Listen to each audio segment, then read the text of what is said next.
Things are doing. I made a little logo with your logo. You made a logo with my logo? I made a scene with your guys' stuff. Branding. Oh, that's awesome. Oh, that's very sweet of you. Hopefully, is it working? It's. I hit play. There, I see you. Oh, you did. You put our things in the thing. Yeah, I did. I made a scene. I didn't break anything, Wow. Miller. Get out of here. That's awesome. Yay! Look at all that. Look at all that branding. Yay. Woo, branding. We're making stuff happen professionally on the internet. Hey, you guys just went live. Neat. Yeah, we just went live. Woohoo! With the Supershow. Word. Dude, this is so cool. Thank you for doing this. This is amazing. Oh, I'm always happy to do this. Thank you for doing this. So far, I've actually managed to eat and pee. So I'm super happy to have all these guest hosts. I was wondering because I assumed when you had like Rue on, like you were gonna go away, but you were like talking the whole time like over the games. I thought you were gonna go get like food or take a break. I muted my microphone often. Okay, let's get to work here. Okay. Stop talking to me. Sorry. Here's the trouble of being with friends with people. All right, here we go. Yes, none of this friend crap. All right, here we go. I hope this works. Uh-oh. Oh, I guess we have a different person we're talking to than Oh, is it not him? Yeah, I have. Oh, did I mess up? Oh, you're right. It's where are they? It's Yves. I have them. There. I got this. I got this. There it is. Did that work? Hello. Hello. Hello. Can you hear me? Yes, we can hear you. Can you hear us? Oh yeah. Awesome. Welcome to the Super Show. Oh yeah. It's the greatest name for a show ever. It's just like everything's awesome. Oh, big time. Well, it is. Yeah. Everything is awesome. Yeah. Sweet. So I have your game Cool. graciously gifted to me by this magical show. Mordheim. And I have spent so much time in your menus. Yeah. Setting this up. Let me actually stop this beautiful music by Big Giant Circles and Approaching Nirvana. And we'll just show the game. Look at that! Boom, baby! Get the Skype out the way. Hi everyone. I am sadly I'm not Alex. I am a bearded internet man. So enjoy. I'm glad I don't sound like you though. Just to be fair. I'm glad you're not Alex. I did for this occasion. I brought a Council Brewing local brewery out here, Tart Saison beer that I'll be drinking during my segment of this show. Awesome. Because that's kind of my shtick. Everyone needs one. And yours is ruining your liver. My liver is perfectly fine. This is more of a dessert beer than it is anything else. I'm just teasing. I'm sorry. You guys are making like the perfect continuation for my trip. I just came back from Germany, actually. Ooh. So you had lots of beer, I take it? Of course. Of course. I don't think you can go to Germany without enjoying beer. Oh, no, beer is actually cheaper than water. I'm gonna move to Germany. Is that cool? Everyone's cool with that? Out here, beer is definitely not cheaper than water. Well, actually, I'm in Southern California, so soon it will be. We have big old drought going on out here, and we're dying. Yeah. But yeah, so I guess we have limited time for each of these games, so yeah. I'm gonna jump into it so we can show off as much as we can. I'm assuming your other dev friend informed me about all this stuff that we had to do before playing this because this game is super complicated. Yeah. So I don't know. I don't know where you want to jump in. Like I set up I guess a warband and everything. Cool. Which involved I'm assuming this is all just like the early access stuff because I had like $1 bajillion in coins. Yes. Basically, what you have right now is the build where you have unlimited funds to buy, and do whatsoever you want with the warband, and you can build a level 10 warband straight off from when you start. Yeah. So that's the main thing. So it's our way to improve the game with the community, to balance everything out before we actually launch the full game. And, So the I campaign, tried to just to test, because as a streamer I kind of boot up all the games beforehand to make sure nothing Yep. goes crazy. I booted it up right before you guys actually messaged me. I booted it up and I'm like, okay, let me see if I can get the game started. And I tried to join a skirmish with like no setup whatsoever, and like Okay. some guy was on there and he was like, You're not ready, dude. We can't start this. He's like, you're too low. And I'm like, oh. I was like, okay. So what I did was I went through all this here. I set up my main hero, and I set up a bunch of these guys, and I equipped a bunch of purples, which I'm assuming are great. Yes, exactly. Good move. Yeah. All of my guys got purples. And I was informed to get this giant ogre monster on my team who has a... He's good to have. Yeah. He has a sword, I think, coming out of his back, it looks like. Fantastic. So awesome. So basically, right now you're in the warband management menu, so you can just go and hire different characters. And obviously, right now you have the mercenary ogre, which is like super powerful. He's impressive unit. Every warband has one impressive unit. And this one is quite nasty. He's big, bad, and he just wants to fight. So I did launch into a little bit of the tutorial before I had a chance to start. I'm completely blind on this game. I have no idea what it is. So like, it looks to be like a 3D like tactics sort of turn-based game, but you have a little bit of control of the characters. Yes, totally. So basically, this is actually an adaptation from a tabletop game, a Warhammer Fantasy tabletop game that was launched a few years ago. So what we are looking at right now is basically the management part, which is you set up your warband, you equip every unit, and then you go venture into Mordheim, which is the place where you need to pick up weird stones and to fight off other warbands. So yes, it's a turn-based tactical RPG, and it's kind of a mixed bag of like XCOM a little bit and Valkyria Chronicle as well.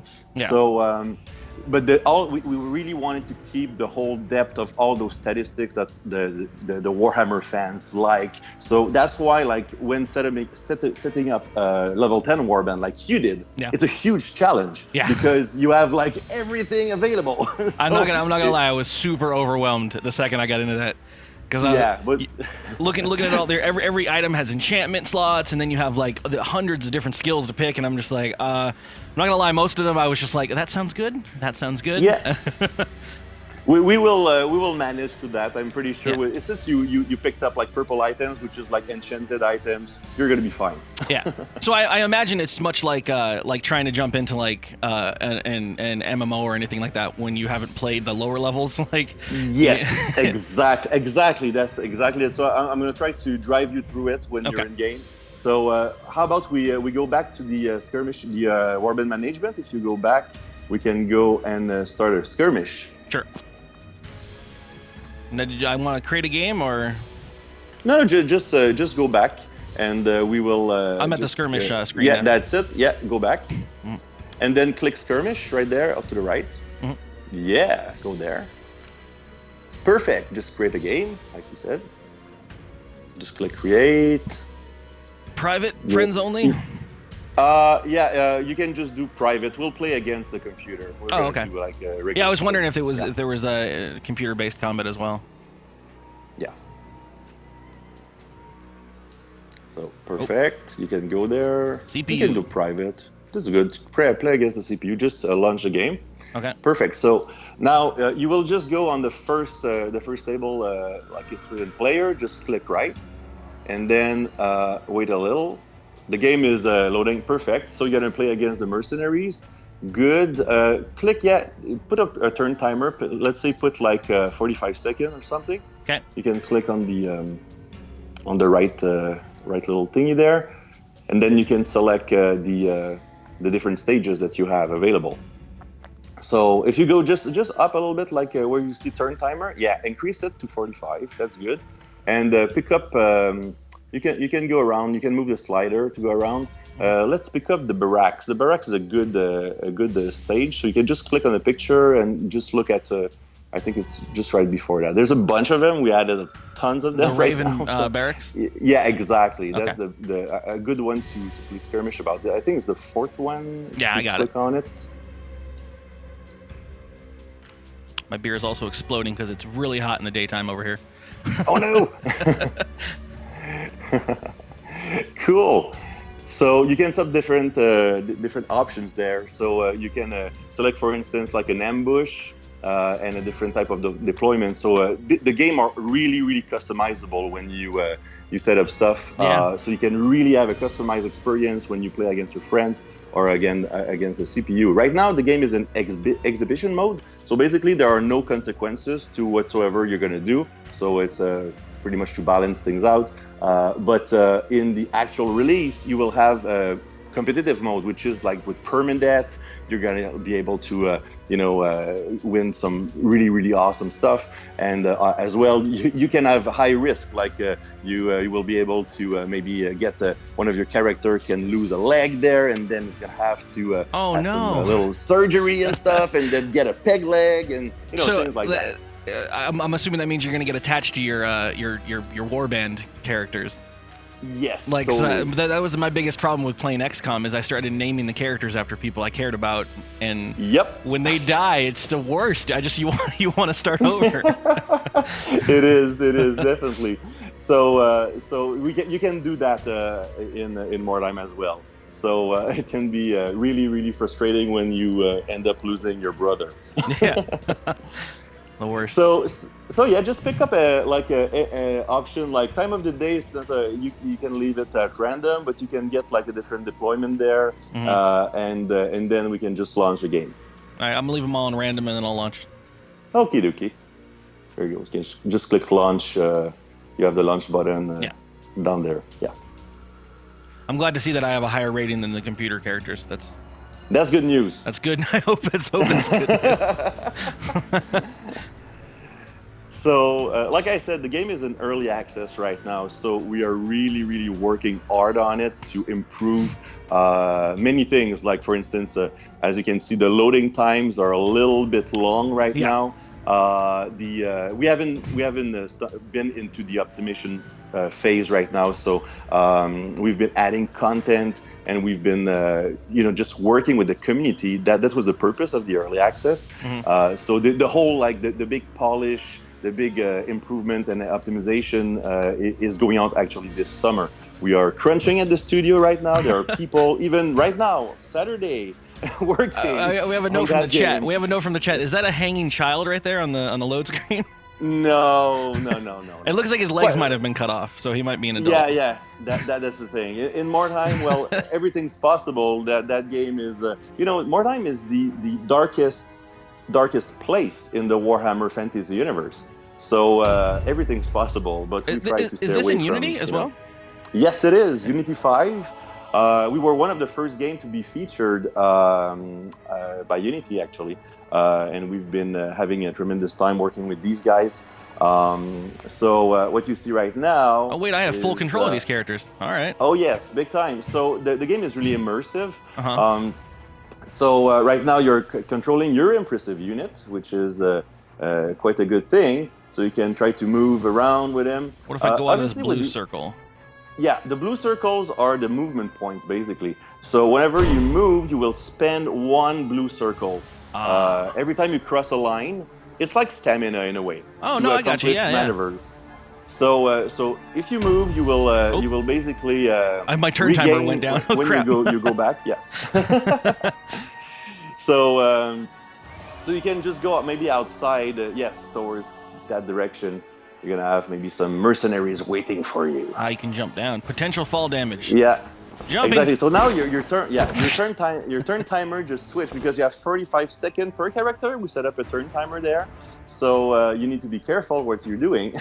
So right now you can jump down. You can just acknowledge. Yes. And I'm scavenging this treasure right now. Here you go. Oh crap! I just looted a purple hammer. So.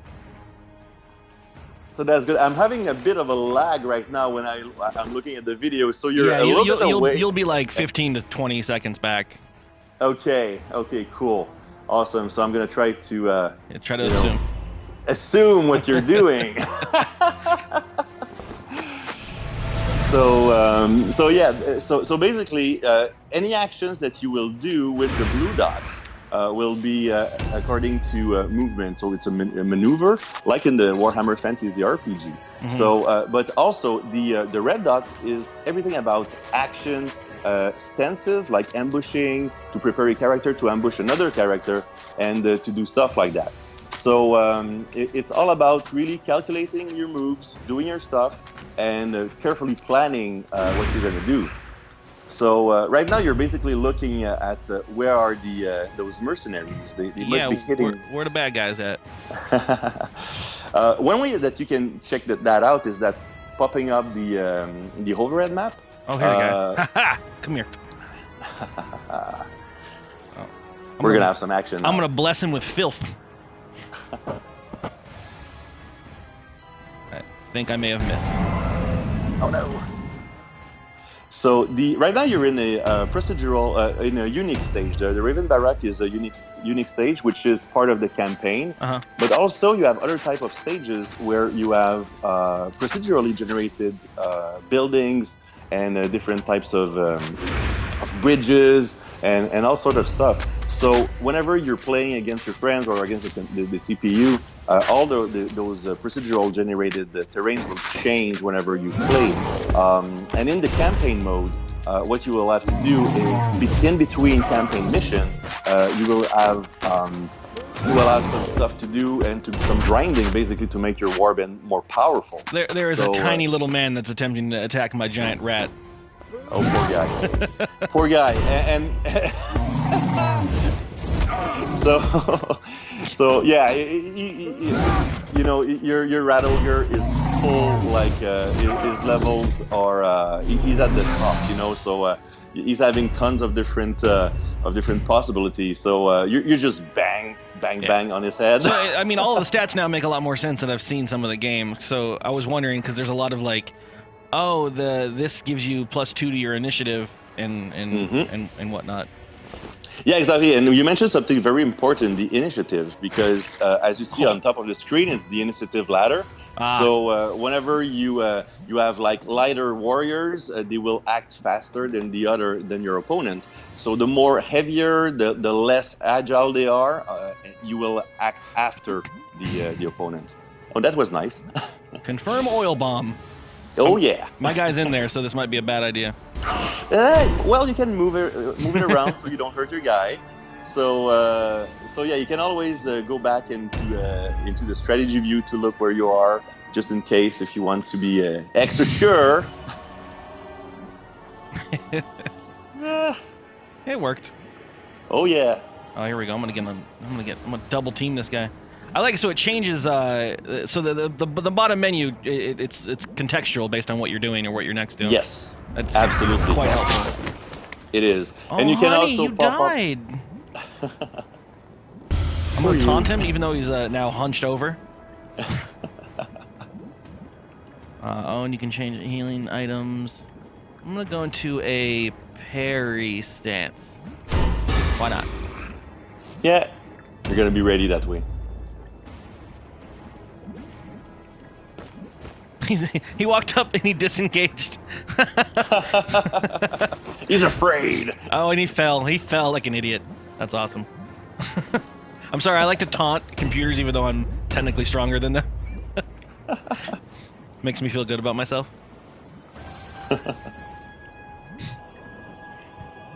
So actually, when you're going to play in competitive mode, one thing that is really, really brutal is when you play against another human player and you knock down one of his character, you can actually pick up his weapons and stuff. Oh, so wow. you can steal, yeah. So it's really brutal. So if you find like an opponent that has a super cool like a magic sword or something like that, if you knock him down, you can actually steal it. This guy that's hunched over, does that mean he's dead or is he just lower? If I they see are his health. I see his health. down, yeah, he's just not. Oh, like, now he's out. dizzy. Yeah. Sorry, bro. Oh man, this game is going to be so much fun. You got a little bit of D&D in there with everything. This is nice.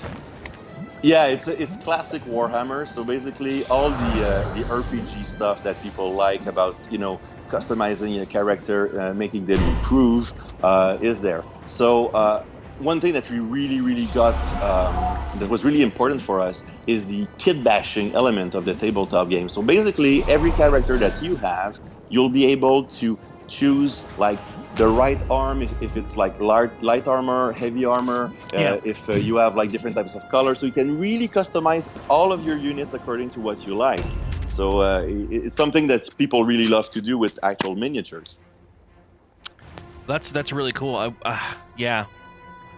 Is there? I would love the ability to like to well, because I was playing around with the customization where there's a little bit of options that you have in regards to like pimples or stitches and stuff on your characters. Because that's just gonna make me hate it more when they all die. And I fail horribly. I can flee. Yes, you can flee. You have two options: you can disengage or flee. Fleeing actually gives the enemy a free attack.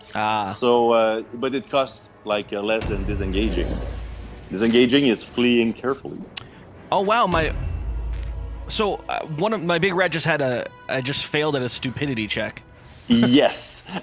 The thing is with the rat ogre, he's super strong, but he's also very stupid. So the problem is you have like a virtual dice roll every beginning of rounds, just to check if, hey, will it be okay to obey orders or not? I've also managed to get my one rat stuck in here. You might have a lever somewhere to operate, or if it's not there, it's outside on the other side. So basically, you have to wait for another character to just go and open up the gate. So I failed the stupidity check then. I'm gonna take all of these because you can you can also just skip the turn or just have somebody else doing something else while you're waiting. I see you can delay or something, I think. Yes, exactly, delay, exactly, yeah. It's always good to scavenge stuff. You have limited amount of space that you can grab stuff, I just so learned it's always that, so you need to be careful. All right, come here, fool. This is my main guy. Now, is your main hero stronger than your other people, or? A little bit. They have some perks that other units don't have. So yes, obviously they are stronger. But the main thing about your hero, about the leader, I mean, is that if he gets knocked down during combat, your morale will go down like very much. The morale is the 2 bars that you see up on the screen on the left. Okay. So every time you do like something super cool, your morale will go up. But every time you get one unit knocked down, it will go down. That makes sense. Yeah, I put a bunch of morale gems in the in this guy's thing. Good. Oh. So right now you're good. You're winning this. I hope. Oh. Yeah. Oh, so yeah, just like in D&D, like you can't, once you're engaged in combat, you can't move away unless you disengage. Yes, exactly. Yes. Okay. I'm digging this. All right. I'm gonna now shoot him in the face. And I missed. Uh-oh. Yeah, it's this could get vicious with friends. Is it strictly 2 players, or are there multiple? It's 2 players. Okay. Because you play like 10. The maximum is 10 units on each side. So it's something about keeping the game fluid and like to have some reasonable amount of time to play a game. Oh, you even have to take an action to reload. All right. Yes. You're really keeping it real. Oh yeah, we're super faithful to the Warhammer fantasy rules. Oh, where'd the other guy go? All right. I'm gonna murder these guys so hard. Oh, no actions available. Oh no! I love beating this guy while he's down. Oh, it's so satisfying. I think one of the biggest satisfying thing of these 3D interpretations of these turn-based combat games have always been the little animations you get to actually hit. Because I used to play this stuff when it was less graphical, if you will. like Shining Force, Final Fantasy Tactics. Oh, that's exactly what this reminds me of. Shining Force. I used to play that game so much. We're a huge fan of Shining Force series, Final Fantasy Tactics, Fire Emblem. So that like you will see lots of inspiration from these games Yeah. in Mordheim. So, but in a more like a modern type of 3D setting. I can't get him unless I'm gonna swift charge into the fire. See what happens. It's worth it. You'll get hurt. Worth a shot. Oh, I guess he didn't want to do it. Huh. I'll hold ground.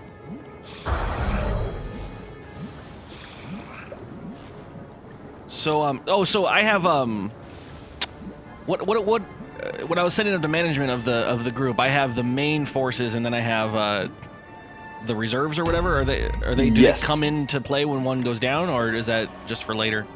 Yeah, there's a big mechanic. Like once we launch the campaign in a few weeks, you guys will be able to see that the way warband management works is that you have your main warband, so 10 units, and whenever like one gets hurt or gets knocked down or something bad happened to them, they will go like away so they can heal for a few days because time passes. Like every combat you do, it's a day that will pass in campaign mode. So this will give them like time to heal. So while they are resting, you cannot use them, and also while they are learning new skills and stuff like that. So there's a big mechanic. Oh there. yeah. I So, saw that in the interface because like a lot of the skills that I was picking, there was like I mean I saw where there would take like 3 days to learn or something like that. Yes, exactly.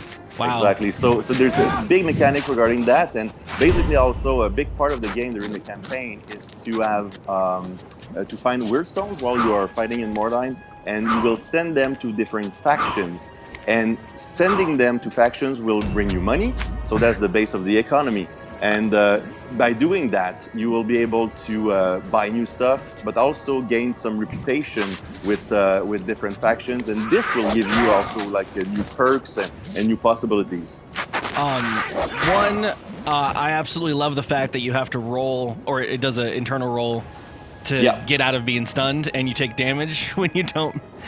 Yep, absolutely. I just watched the guy take a bunch of hits, and then my guy took a bunch of hits before I could make fun of him. That was glorious. I wonder, would you have an intention to like? I would like to see the roll, for instance, right? Actually, you can see them. There's a special button that you can press on the computer to see the combat roll. You have a special screen on the top right that will appear, and you will see all the rolls that you are making. Okay. So this is a possibility to actually see and feel what's going on. But we really wanted to have the screen not clogged with information. Okay. So if you want all the details, you can always, if you're playing with the keyboard, for instance, like by pressing capital, Control, and Alt, you can even press space to have the menu for all the skills. There's a bunch of stuff to show on screen if you want all those details. Awesome. Oh, I want to sticky sludge him. This should get him both. How hard is this to balance? I mean, super hard. I can't imagine. I mean, that's what I'm scared at this point of like with all the different options and all the different amount of work that players will put into it, like trying to manage the like do you have like a system where you're getting like matched up with random people online? Is it based on the rating and whatever? Like, how do you even do that? Is it just gear score or? All the skills and all the equipment, it's pretty much something that we've been working out since the beginning of the early access with the community to really find like the perfect balance for all the warbands. But like you said, like the more the units are experienced and whatever equipment they have, it increases the warband rating. So we really had a very our lead designer is a crazy guy. He's like super good to balance things out regarding all those statistics and stuff. So it's a lot of work, but in the end, the warband rating should give you a fairly accurate, a way to see if you are like in a good position against another warband. But at the same time, there's a lot of luck involved in Mordheim. Absolutely. I love that the man that I killed turned into a bag. That really excites me. He's just a bag now.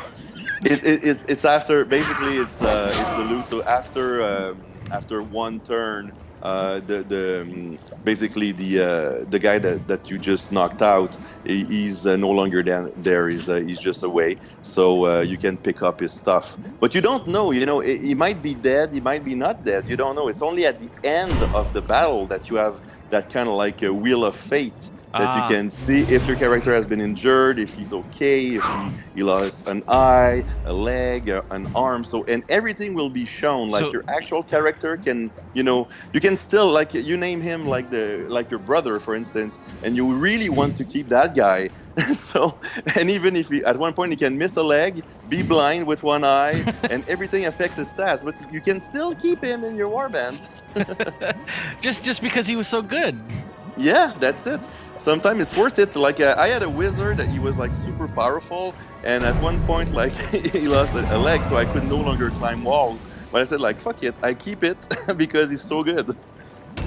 Oh, I mean, or he's your friend. He's your family and friend. That's it. Yep, that's it. You don't leave a man behind just because he lost an eye and a leg. Never. I kind of want to hit the guy on the ground. I can't. Oh, I can loot him though. Yeah, you're right. Awesome. Sweet. I'm gonna get this guy. Oh, come on. It's right. He's right there. It's too crowded over here. Yeah, you really need to be careful with the circles. Well, basically the unit contact points, which is a modern way to work with turn-based tactical. What would a perception get you? If okay, perception is a skill that everybody has.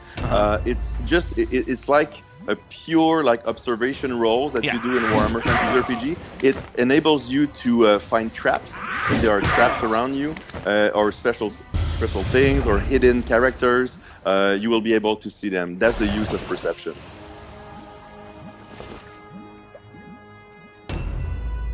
Oh, I'm getting super addicted to this already. This is glorious. So someone was asking if the environments are interactive. You were talking earlier that there's most likely a lever to get my one character out of yes, that, absolutely. Yes, totally. Levers are interactive. You can open gates and stuff.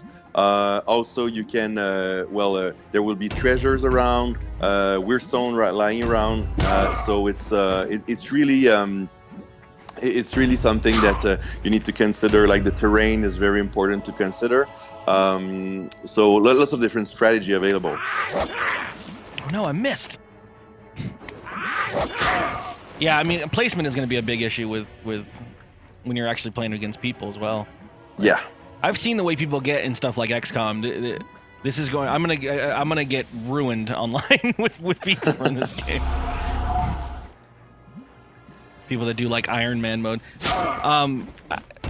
Campaign. So I saw on the front of it. There's the whole campaign as well. Yeah. Like what's that going to be like? It's a single player thing, and actually, the way we worked with the game is that there are 4 warbands. So Sisters of Sigmar, the all-female warrior priestesses, the Skaven that you're playing right now, the human mercenaries that you're fighting against, and as well the Cult of the Possessed. So 4 warbands.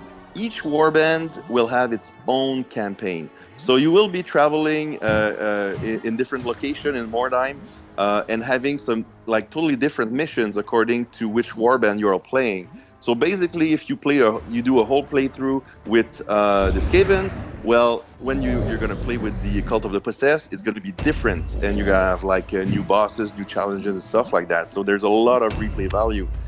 The thing is, campaign is pretty much like the first step forward that you're doing, because you build up your warband, you practice with your warband there, and then you fight it off against human opponent. And you can it's a never-ending thing. You can improve and find new loot and improve your characters as much as you want, and then find the best combination and fight it off with other players online. Trying to perceive my way out of this frickin' dungeon. Come on, rat! You got a 64% chance. This is like actually playing D&D. Yeah. You sound thrilled, Curly. I always fail at rolls. I always fail. Ending my turn. That poor rat. Also, you told me to bring this big rat in here, and he hasn't had a chance yet because he's too stupid. I also actually didn't think about putting intelligence on any of my big, stronger guys, which not helping. Which is a problem. Yeah. I just want him to be giant meat shields at this point. Like, there we go. We're going in. So you gave us a couple of keys to give away. Ooh. So I wanted to do that real quick. So I'm just stealing the voice because I know that there's some people watching from the front page. Yep. I just want to invite the people on the front page into chat because that's where you earn the points that you can then enter the giveaway with. Do you want me to treat them like I do on my channel, where I just berate them and yell at them for not being in here? Yeah, you can do that if you'd like. What are you doing on the front freaking page? Come and party in the chat. Thank you. That was exactly how I feel. Those are my feelings. Everyone get in here. We're going to give away, I think you gave us 3 copies? Yeah, 2 or 3. Yeah, it's Vince that handled that. Yeah, So, I see 3 here. So I'm going to give away 1 now and 1 when we switch over the games in just a couple minutes here. So I'll just be giving away games. Like crazy. Free games, giveaways. people. Can I sign up for it? That you can then play with Curly and destroy him. Yeah, this is not going to be a game where I run around explaining how good I am at it. This is the games that I fail at. Though I mean, as I said earlier, like I really love the Shining Force series, and I'm it's coming back into my soul as I'm playing this. I'm like, I remember like hour long battles, 2-3 hour long battles in that game of just epic proportions. Yeah. In Mordheim, you'll have some pretty epic battles, especially in the campaign against bosses, like huge opponents. Things will get pretty rock and roll there. You're going down, sir. Oh, you have 130 health. Keep on hitting him. Smack him with a mace. Yeah. I like you could taunt them and everything. That's so good. Yes, you have like tons of passive and active skills that you can you can put on all of your units, and as they evolve, you can even like put a mastery type of layer on top of many skills to increase the amount of damage, for instance, or the range and stuff like that. Oh, whoa! What just happened? I think I won. I think he just gave up. The following warriors have been put out of action. I didn't lose anybody. 0 out of 9. Woohoo! Nice work. 3 of them are just straight up dead, murdered. Amazing. Good work. Good work. Thank you. Yeah, good work. Good work in beating the NPC that you outclassed 2 times. I honestly, I was struggling too. That's great. Thanks a lot. That was a good game. Dude, this is fun. This is a lot of fun. I can imagine the depth that you can get into with this. Oh yeah, totally.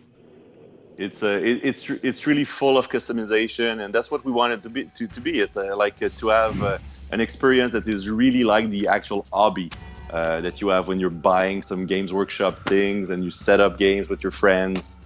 So I do appreciate your community already is nice, since I tried to join the skirmish with that guy with one person in my camp, and he was just like, "No, what are you doing?" And I didn't even see the chat for a while. I was just like clicking ready over and over again, and I'm like, "Come on, man, I want to see the game." Yeah. And he wouldn't do it. He was just like, "No, go set up stuff." Yeah. I mean, really, I hope for tons and tons of customization. I want to make all these guys look crazy cool. Yeah, in the warband management, actually, we're pushing an update next week. So you'll be able to customize a lot more stuff. If you go to pick up any units and go to the customization. Yeah.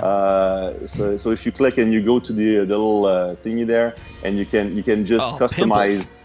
Yeah, there's a bunch of stuff that you can do, just changing the skin, the color. You can also zoom in if you want with the mouse wheel. Oh god. I don't want to zoom in on a pimple. So there's a bunch of stuff, but like next update is going to be like every body part will be customizable with tons of different colors and different options. So yeah, it's like looking in a mirror.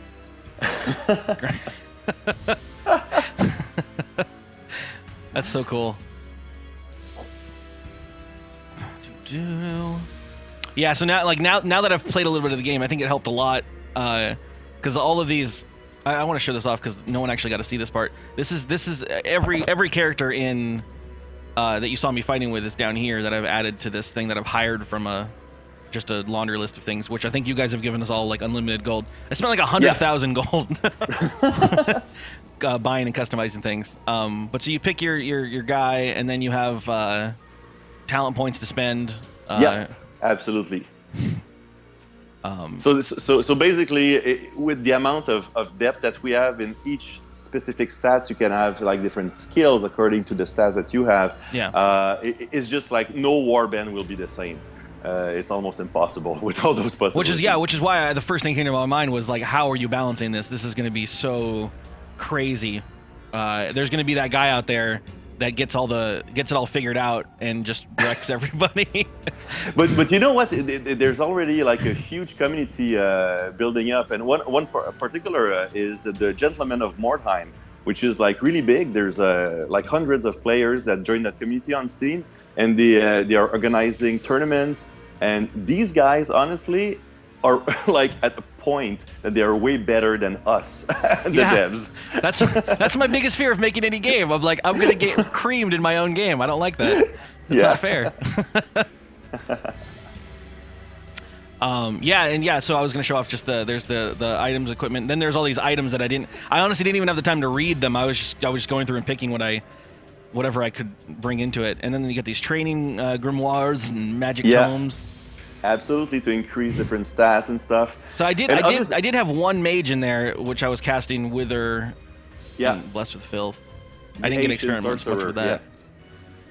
So I know you're super passionate and excited about all this stuff, Curly, but I think time is about up. It is time. Yeah, I just clicked over to check the thing where.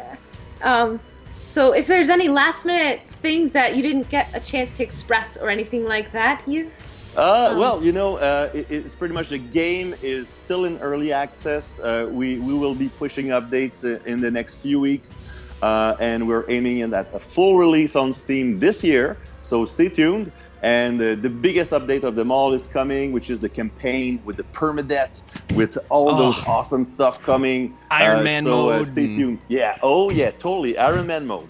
So that's where I will be, since I'm so terrible at fighting other human beings. I'd just like to beat the computer. Totally. Thank you so much, man. This is great. You just got back from Germany, and you're very nice and happy, and I appreciate it. Yeah. I'm a little bit jet lagged, but I've been drinking a nice beer too, Grimbergen. So you should have a beer just for the honor of my channel, if you can. I am doing this right now. Good. Excellent. Cheers. Thanks a lot, man. Cheers. Thank you so much. I have a scene where I can switch to. There it is. Kitty, how's it going? How's life? How you feeling? Good, I'm all by myself. I'm gonna boot up the other game, and I guess Alex is gonna find the dev at some point. The next game that we're playing is called, I think I'm pronouncing it hopefully correctly, Asteria? Asteria? And I actually, much different than I usually do. Oh shit, the music's not playing. Poems time! Hello. Hello. Hi. Greetings. My name is Curly. Hi, my name's Emma. Hello, Emma. I made a game. you're the poem game. Yeah, I made a game about poems, and I should warn you, I'm extremely sick right now. You're extremely what? I'm extremely sick right now. Oh, okay. Oh, I'm sorry. That sucks. No. Last night I started getting really itchy eyes, and I woke up this morning, and I'm like, you know what? I'm ready for death. So I heard whiskey helps. I don't drink. Ugh.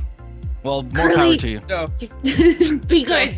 I'm being good. I appreciate everyone that has their own decisions in life. I just like to drink. So instead, I'm just consuming massive amounts of water, and trying not to pass out right now. That is the best way to do it. I am a strong believer of water. Yeah, it doesn't help that I was up until like 5 a.m. last night. So I'm in all kinds of disrepair right now. But this should be a good time. Made with Unity Club Edition. All right, so I'm booting your game now. But one of the things that I do in my channel is mainly try to avoid pretty much anything about a game before I go into it. But I did actually get to see some of this because I was lurking and trolling in Kitty's channel when she was playing this and trying off some of the games before setting up the show. So I know about it a little bit.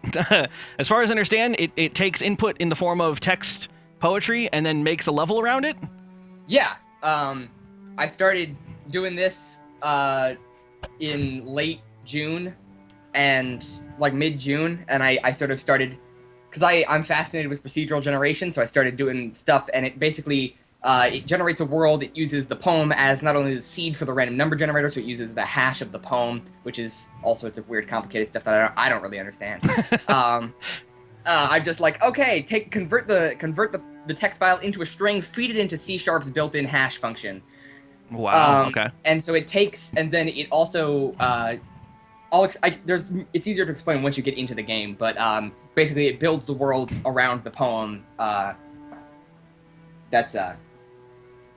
you put in. So I've included a bunch of poems in the game by default, Sure. Several of my favorites.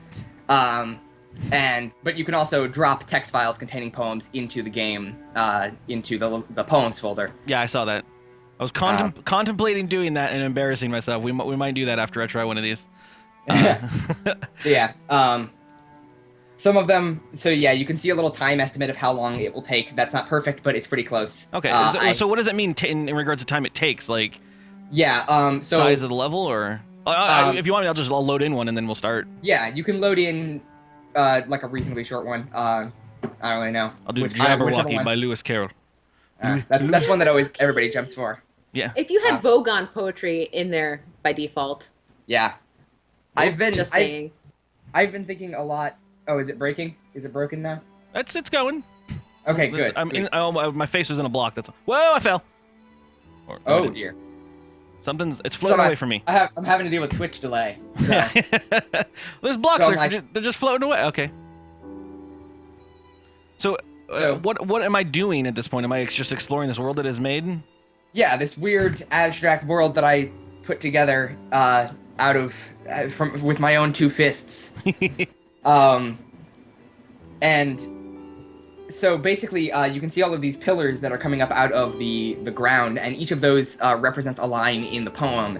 So it's made out of the same number of blocks as there are words in the line that it corresponds to, and each block is sized according to the word that it corresponds to.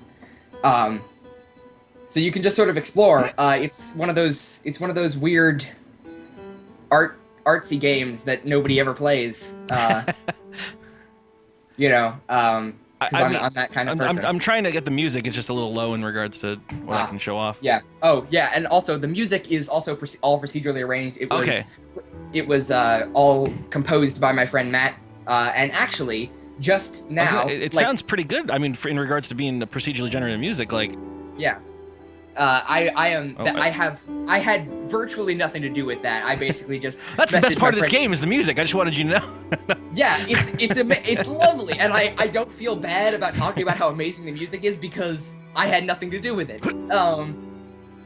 Basically, he's in the chat. He's Ignifluous, and he wrote all the music. I basically just messaged him on Twitter and was like, "Yo, you want to write some music for a game that I'm making?"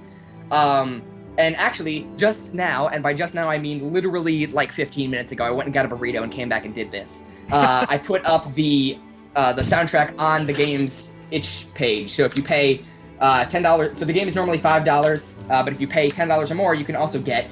I just linked it in the chat. You can also get the soundtrack with all of the original arrangements that Matt made for it, because the game kind of butchers them and mashes them around into something that sounds weird. I love the idea of it. I mean, one of my first introductions to that was actually getting to know Kitty and Robot with their music, which is a bunch of different arrangements that are put together procedurally, and it's great. Yeah, we were talking in Skype about how to do the music, and because people are excited about your burrito. I know, right? Burritos are the best. For some reason, when I get sick, I get really hungry, so I just went and ate just like a giant burrito. I have a strong desire to run off the edge. Oh. You can go ahead. You can do whatever you want. I died. I think I did it right as it was ending. So I'm going Yeah, to Ozymandias. Oh yeah, Ozymandias is one of my favorite poems of all time. I love that. So poem. how? I mean, when you picked these default ones that are in here, like do you have? Are you become attached to the level that gets created? Because I'm assuming procedurally this is the same each time, right? It's very similar each time, Uh-huh. but because of some weird quirks of the generation, it's not identical. But they tend to generate similar levels. So like Sharon, the one that's by Lord Dunsany that's in there generates these weird because the lines in it are really long, so it generates these really tall pillars. And it's a short poem, so it's a really small level. Okay. So the size of the level goes up. Basically, it's the number of blocks in it goes up with the log of the length of the poem. So it doesn't get completely out of control, but it means that with longer poems it gets a bit cramped. I couldn't figure out a way around that because I made this game in about a month. I started making it because I was just sort of screwing around in Unity, and it turned out with this. I actually released it for a friend's birthday, who is lovely. Her name is Rachel, and she's not watching right now because she couldn't make it to the show, but she'll probably watch it later. So I just wanted to say hi to her. So yeah, I picked the poems. So when I originally started making this game, I was going to do Bible verses. I'm not religious, but I find the Bible fascinating. Me too. So, that's so cool. Yeah. I had the first GIF that I made of this game in development. I have saved on my computer as the sparks fly upwards, because that's one of my favorite Bible verse is from the book of Job, and it is, for man is born to trouble like the sparks fly upwards. It's a good one. So how did that work with the engine here? So that was before I had the idea of using the text files as seeds. So I would put it in and it would generate the pillars, and it would generate the world based on how many verses that I put in. But I found that it wasn't really that engaging. So I was just like, so I started trying to write my own. I just hacked your game. I'm on a pillar that's floating. Oh dear. You broke it. They do disappear eventually. Oh no. So you'll just drop. Okay. Oh. But you can also just jump off. I'm gonna try to land on that down there. This is the greatest thing ever made. Oh no! Oh dear. So I tried writing some stuff myself, but I'm not a particularly strong writer, especially of this kind of poetic stuff. So I started putting in poems that I like. The first one that I put in was Ozymandias, and that worked really well. So I started putting in some more, and it just sort of built from there. And suddenly, I had this thing, and I started posting about it on Twitter. And originally, I wasn't even sure if I was going to release it. But I posted it on Twitter, and a bunch of people were like, "Whoa, dude, this looks super cool." So I decided that, hey, maybe other people want to play this, and this is literally the first time anybody's ever paid attention to anything I've ever done. So it's a good feeling. So it's kind of wild, because I released this game, and then it got written about in Boing Boing and on Kill Screen and on Rock Paper Shotgun, and this silly idea that I had sitting around, messing with Unity, has suddenly become this thing that's actually kind of a big deal. Someone was asking if there's some of the graphics are off, but I think I have everything on. Yeah. Vignette, camera. Yeah, by default everything's on, and I also my computer should handle it. Let's be all right. Yeah. It's really cool. I mean, as you call it, it's one of the arty type games, which is more, obviously introspective and stuff. You're supposed to kind of. I honestly would like to sit. I know that we're doing it on a stream and everything, so it's kind of hard to do it. But I'd like to sit and just be quiet and actually read the poem, while listening to the music that's generated. Yeah. I think I could get around behind that. Someone in chat said, could you imagine this with song lyrics? And I have actually met multiple times while I was developing this. I considered including several songs that I like with it, but I decided against it. And ever since I released the game, I have been on an almost daily basis thinking, I should have included that poem. it is with great regret that I didn't include anything by Langston Hughes. Which that's something that where like every single day I wake up and I go, man, I'm proud of this, but should have included Langston Hughes. Well, I mean, people can add it on their own, right? And then Yeah. also, as it's brought up in the chat, that's DLC, man. You don't give away for free. You put poem packs for $1 on Steam. That's the other thing is that I've put games on Greenlight before with little success, and this one I'm just like, you know what? I have a feeling this will never get on Steam, so I'm just keeping it on itch for now. It's weird. Like I keep thinking I'm gonna just jump into these and then like talk over it because I keep thinking I've seen what it's gonna offer me, and then I'm like, I just found a little area that I'm really happy I jumped to, and I'm exploring this little poem world. Like it's great. Yeah, that's actually super cool. It's the coolest thing for me is hearing people react to the game. Yeah. And like, especially when other people put, because you get this a lot especially with me doing this sort of artsy game kind of thing. Because I'm not a very liberal artsy person. I'm a programmer. So I read these articles that people have written and I'm like, wow, that's really interesting, and I'm glad that you've written that, and you have put far more thought into this game than I have. Well, I mean, every now and then there's a place for these type of games where you can just let your mind go for a minute and just explore. Somebody in chat asked if I could feed Twitch chat into the game. Make it auto-generate on Twitch chat? Yes. That would be beautiful. I would love to do that, actually. That sounds like it would be a fun challenge. More and more of these interactive procedurally generated games are coming out based on this whole world that Twitch is, and then I've been finding them more and more fascinating. Yeah, Twitch is a wild place. The trouble is, given anyone that's in my chat, they'll find a way to murder me in even this game if you give them the power. Yeah. Curly, I am fully expecting you to stream this with childhood poetry. I did it. No, so I honestly was gonna do it, but I was running out of time setting up, and then I found when I finally found my old poetry, it's all in Microsoft Word format, which I don't have installed. And I was like, crap, I'll do it another time.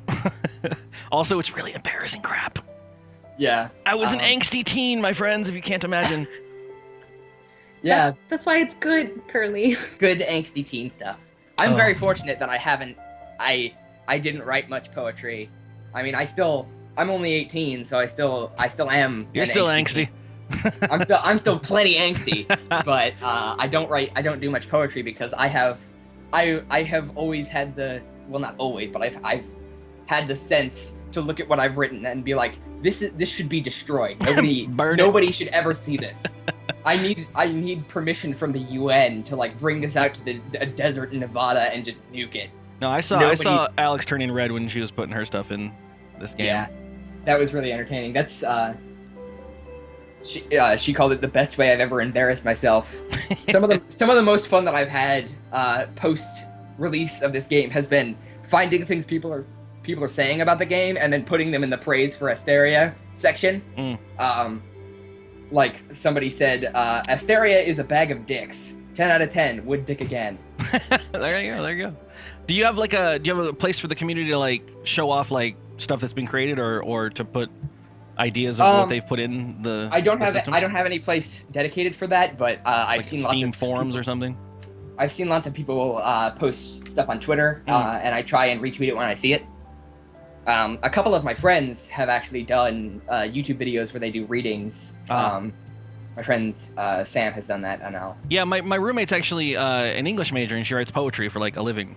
I'd love to throw some of her crap in here and see what what it becomes.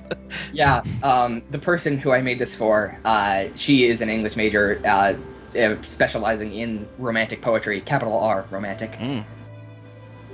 And this poem that you're playing right now is actually her favorite poem. Oh, hence why it's in there. Look at you. I also love it. My mind keeps like just wanting to go and like just chill about it. I can't get the music louder, unfortunately. Otherwise, I'd like to share it with everybody. Dude, this is cool. I think that's that. I think I have to be the guy that ends the segment though. At this point. All right. Alex, right? Am I doing this right? Yeah.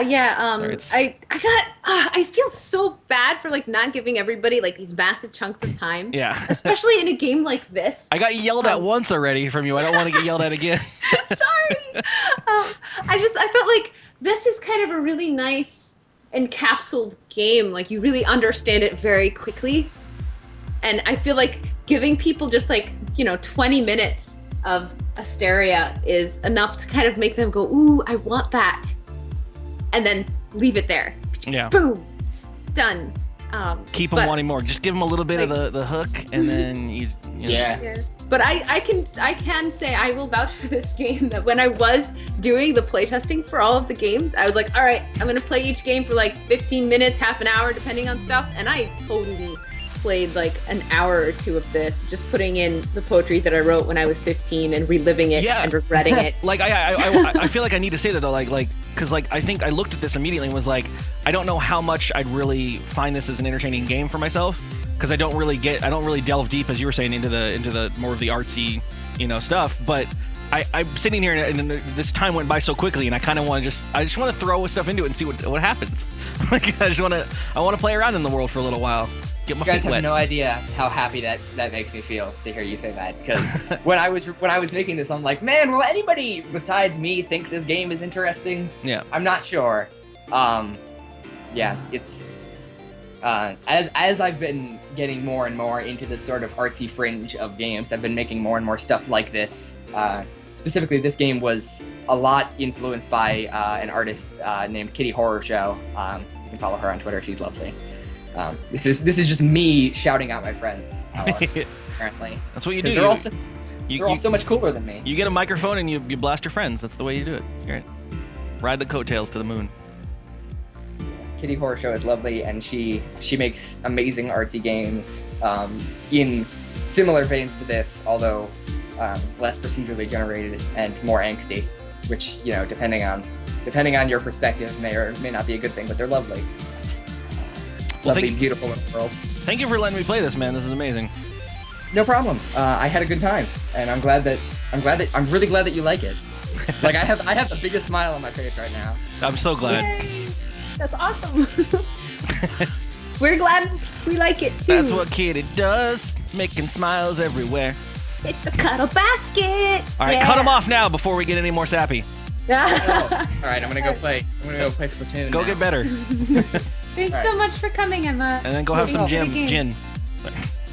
Go have Yeah. some gym. Go have like some that. gin. Oh wait, you're underage. Crap. No, sorry. Girly. Gym is good. It's Nobody safe. in his house drinks, but I found some mystery alcohol in the basement. It might be Oh. for cleaning. Be careful. No, it's like proper like vodka, and I found it in like a fridge in the basement that nobody's opened in years. I can't. I think we're gonna be arrested if we actually continue this conversation. All right. So thanks so much for coming to the show. Enjoy the gym, Enjoy the gin. and We're already, we'll see you later. we're already on some kind of list. Yeah, we got this. We're good. All right. We're gonna switch over. I just Okay. gave away a key. Thanks, by the way, for providing that, No Emma. problem. Super cool dev gift. And you're into the internet and gone. Bye. But Thank you. off to the world. Yes. I think I might honestly just keep this graphic for my shows. It just looks cool. I need cooler graphic assets. I think that actual like the Indie Dev Super Show thing went between me and Calvin over and over and over again. We're like, how's this? How's that? This is bad. This is better. Shinier, less shiny for a long time. Coyote Brown, Windows 10 is super weird. Kitty, I actually delayed my upgrading of Windows 10 for the show specifically. Me too. I'm going right after this is done. I'm going to go upgrade to Windows 10. Awesome. All right, here we go. I think this is it. You're playing this Super one, not Avalanche. Yes, Super Avalanche. Okay, awesome. Here's the dev. Are you prepared? I am so prepared. Bam. Bam, bam, bam, bam, bam. Oh, I love people's Skype pictures. Hello. Ahoy! Hey, how's it going? We're getting video. Whoa, video! Hey. You can take that back if you don't have pants. It's okay.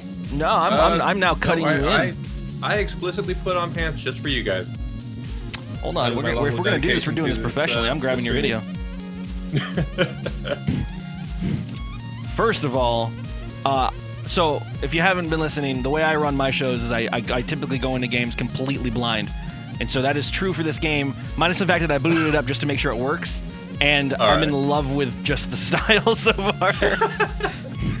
Well, that's good. That's good. Let me go ahead. All right. Well, it's gonna be interesting. It's gonna be a frustrating first 20 minutes or so for you, though. Oh, good. Well, Yeah. Guest camera 1. This might be not allocated, right? Select region. Boom. Your face is going on the internet, sir. Just so you know. All right. If you're going to give me video, I'm going to utilize it. Bam! Look at that. Professionalism. Hey. And then we get your game. Boop, boop, boop, boop. I started the right game, right? Where is it? There it is. Aha! All right, we're golden. All right. So first things first, I'm going to start a new... Did we lose audio? How are you? how's it going? Doing well. So what is Super Avalanche before I have it start and just go all over the place? So Super Avalanche is an arcade-styled roguelike platformer in the tradition of shoot. So this is as far as I got in regards to testing. This opening sequence is just fantastic, and the music is glorious. And I'm a big, old video game fan, so you're just hitting me on all cylinders here with this. All right. Yeah, well, the music's by Will Seegers. Oh my gosh, he did such a ridiculous job with it. It's I honestly can't say enough. And then everything else is just, honestly, I grew up loving just classic, just sort of Super Nintendo and that style of game. So this whole game is just this big sort of love letter to just that sort of pixelated platforming sort of style. It did not like me doing that. What did you do? I switched it from full screen to not. Oh, yeah, it'll freak out a little bit. It's fine. We will grab it the old way. Boop, boop. Oh, and the game died. My bad. What? Not your fault. My fault. I attacked it. There we go. Perfect. I will no longer touch menus ever again. Way to give a heart attack to a dev, Curly. Your game's broken. Sorry, we're going to move on now. All right. Back in. All right. Playing. Single player. And it's making me do the tutorial. That's correct, right? Yeah, it should be. Okay. I am a marshmallow. Yes, you are. Okay. Just making sure we're all on the same page and it's the right game. Hold the jump button. That was self-explanatory. All right. So this is a platform. Yep. And I can jump up walls. Oh, I'm digging. Yeah, so this is my go-to kind of game, side-scrolling 2D platformer with awesome graphics. And I just exploded into lots of bits. Super Avalanche Tutorial 2! Climb this tower. Got it. Okay, there's a power up. I got coins. And there's a treasure chest. And Ninja headband, double jump enabled. You need coins to buy items. Try jumping on this. Okay. Oh my god, I got a thing. Press down to go down. Good. Tutorial completed.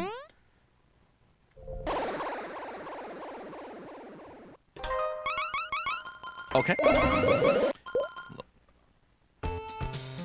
I'm getting completely overwhelmed by the amount of awesome that's going on all over the screen. Welcome to the custom shop. Skip tutorial. Nope. This is my store. It's a bit empty. I'm still setting up. You'll find coins during adventures. Here's some coins to get you started. Oh, thank you very much. You'll lose your coins when you die. Feels a bit like getting pinched. Just remember to bank your coins. Are these just dead marshmallows that are teaching me things?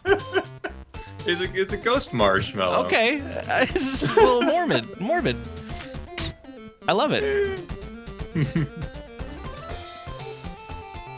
Try buying an item now. I'm gonna buy a pretty bow. Done and done. So I can dress my marshmallow up? Yeah. Glorious.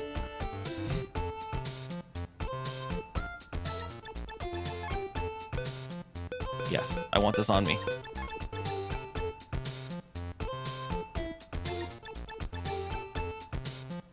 Passes let you start at a higher level. So how's the main game work, or should I just wait till I get there? Is it?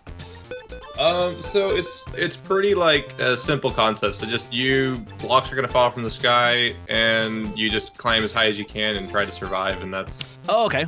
Oh, so yeah, it's got endless mode, but I guess missions aren't available yet, or. Well, no. So missions are just kind of a little extra thing you can attempt during the endless mode right now. Okay. We have a couple other gameplay modes that are coming out in the next couple of months, depending on just how much we're able to work on the game and stuff like that. But for now, it's pretty much endless mode is story mode, endless mode, high score mode, everything all kind of rolled into one. It's got a cutscene, full motion video. This is great. I'm going to interpret this the best I can. The old evil marshmallow sorcerer is stealing the wand with his flying chicken friend, and I'm sleeping. You can stop me when I'm wrong. He's got the King Koopa magic wand. Yep. And he's going to fly off to his volcano base. I used to actually do this with older video games too. Like whenever it gave me a cutscene with like no dialogue, I'm like, all right, this is what's happening. Yeah, it's just it's a story that kind of gets out of the way as soon as it's over with. You just enjoy the game, have fun with that. I gotta say, I've never been concerned about marshmallows with teeth, but now I am.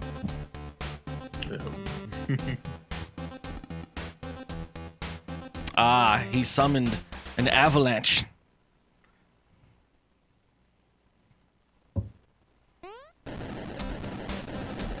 All right. Oh, and the lava's coming. Good. I got a new power-up slot.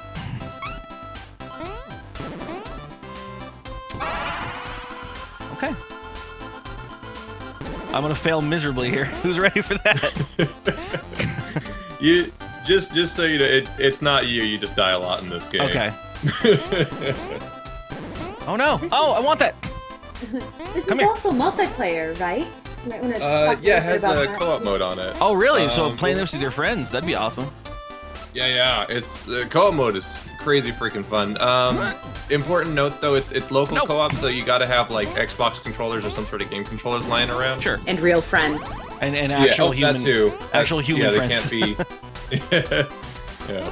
Well, I mean, I base my channel around. I mean, I do a lot of obviously streaming by myself and all, but like, I try my hardest to get my friends here locally. Oh, a bank. Deposit coins. So that's a big key feature of the game. Actually, is the whole banking system is basically built around like it's a sort of risk reward sort of gameplay. You have to choose like if you're gonna deposit any because you can save them for later. You could buy God. like Sorry. permanent. No! Oh! All right, I won't try to explain it. You just survive. No! I got squished. Oh, poor little marshmallow. Curly, basically, it took me a while to even find a bank. I was kind of sad. I was like, how do I save these? But basically, you die and you pretty much lose all of your coins that you didn't put in the bank. Yeah. The tutorial was mentioning that. I kind of went through it, but luckily I banked all of my coins right before that moment. There you go. Custom shop. So I'm assuming there's power-ups, obviously, right? Yeah, so the whole thing is built around, it's called badges, and basically, like, they can do anything from just give you a power-up at the beginning of the game, or they can, they can, like, modify, like, the gameplay, they can get harder, easier, stuff like that, so. I got this protagonist hair, guaranteed to appeal to males ages 18 to 25. Purple hair, gotta have purple hair, of course. Lighten your load, start the game with a balloon. Cost 6 coins to use. Start with a cape, double tap to dash. Oh, okay. I see how this works. And then what were we saying the missions were? So missions are just like, they're little extra like secondary goals that'll occur during gameplay that they can net you some extra coins, and then more importantly they net you experience, which allows you to unlock like future power or additional power-ups and things like that. So. All right, let's do it. Oh, you do have.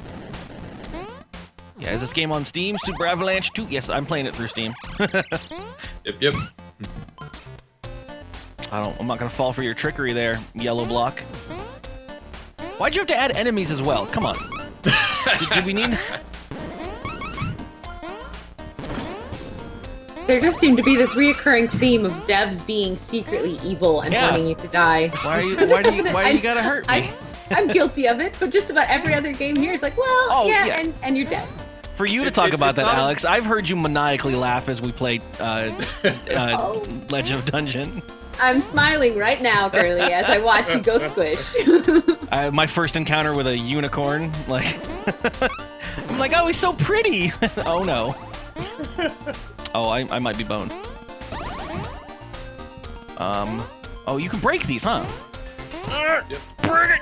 No! Break it! No!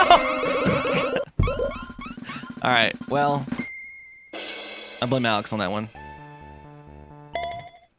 I'm gonna beat this game. Is there an end game to this?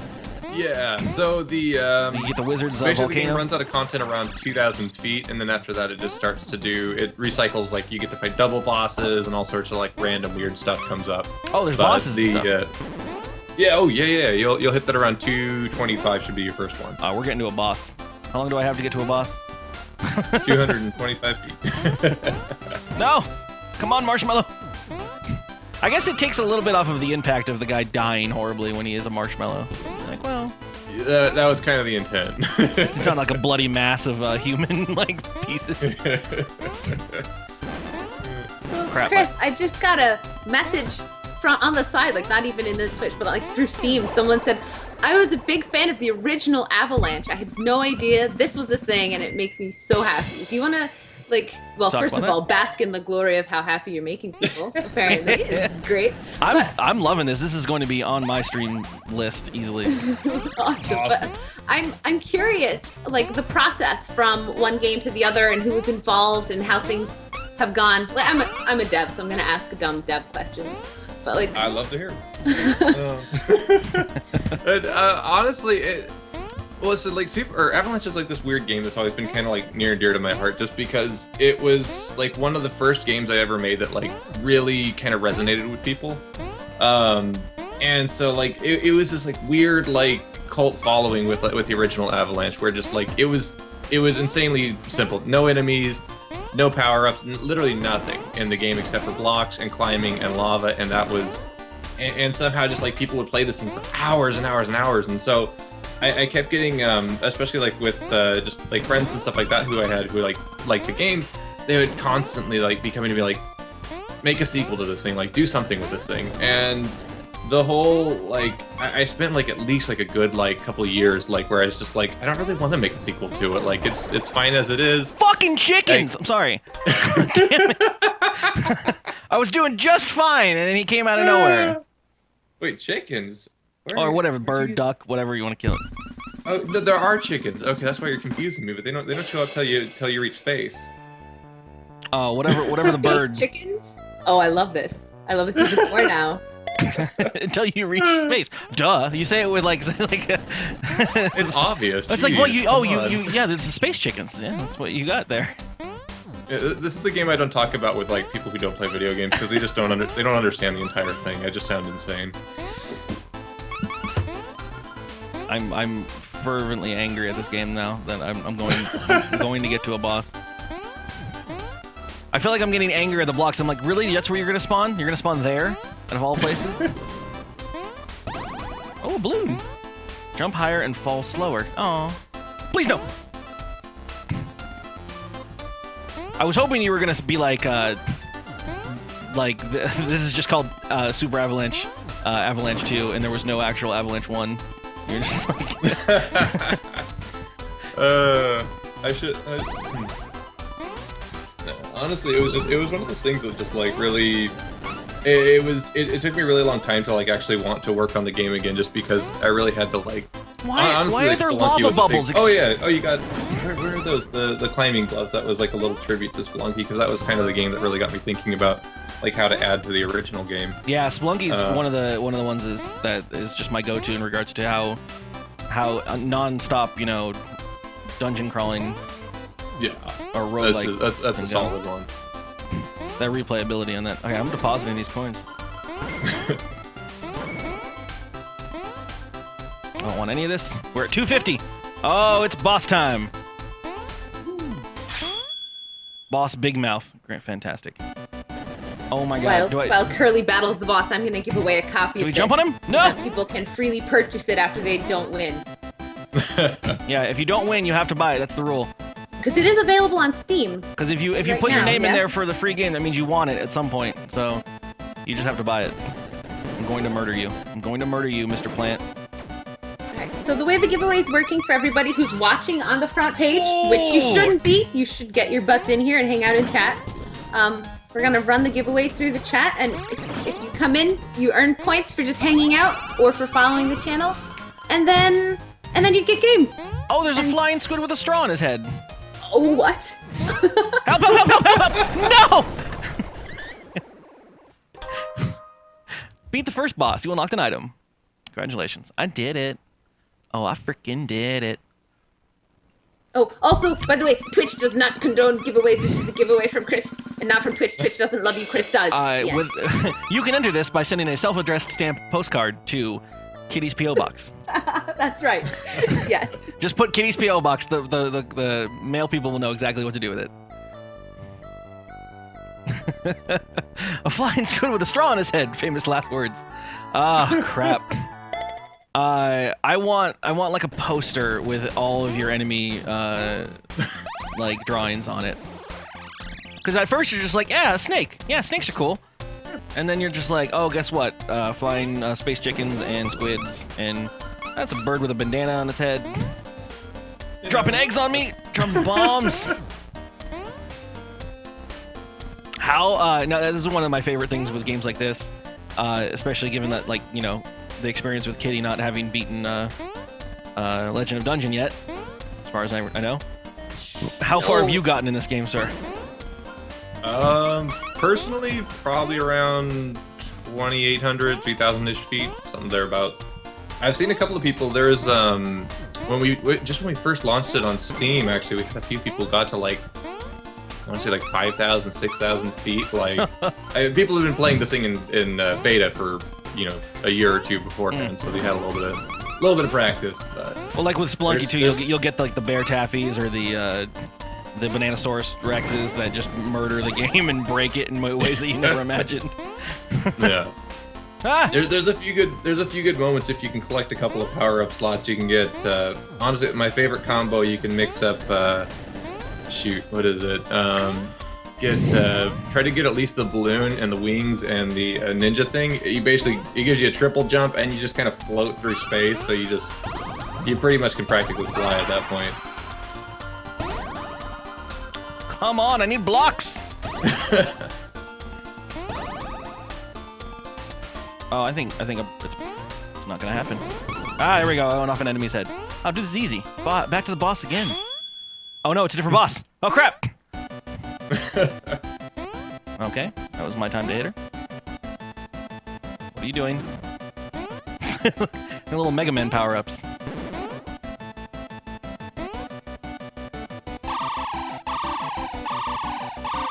What is happening?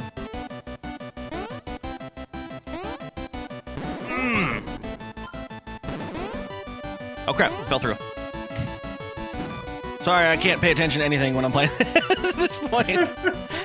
No! My gloves!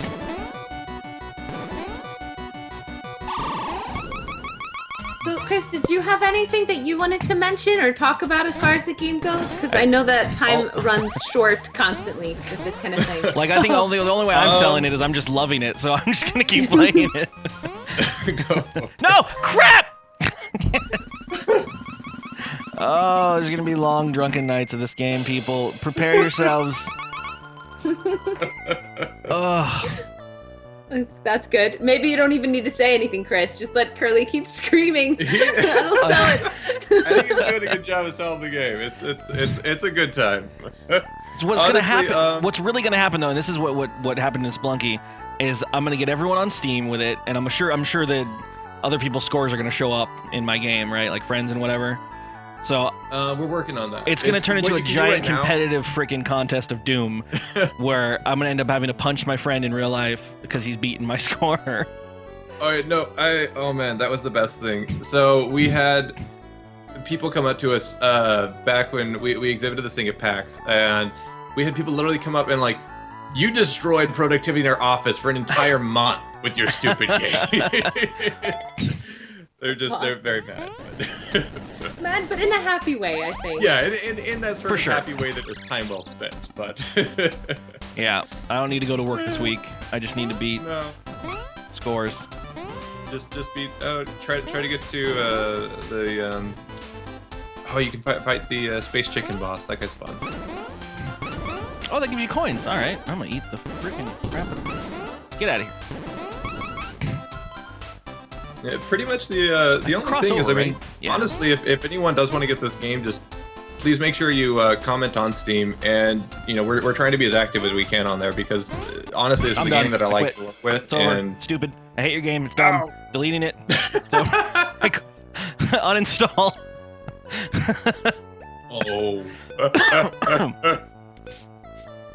Yeah, this is just so we're really looking for like feedback from the community right now in terms of like what people want to see in terms of additional features and content like that as well. So that's the only thing. If there's anything additional to say, that's Are you sure? That would be. Are you shooting for a certain release date or where Well, are you no, at? so it's technically released right now, but it's Oh. like it's one of those sort of like games where I think that it's one of those games where people just they'll be playing it for a long time. It's a very open-ended game built around replayability and high scores, and honestly, we just really want to foster like that sort of competitive community and just people having fun with it that way. And so, like we had people talking about like what they would like to see from like a versus mode versus the co-op, which comes with the game right now. So Sorry, we're I working on just that. saw the item that's labeled a mouth.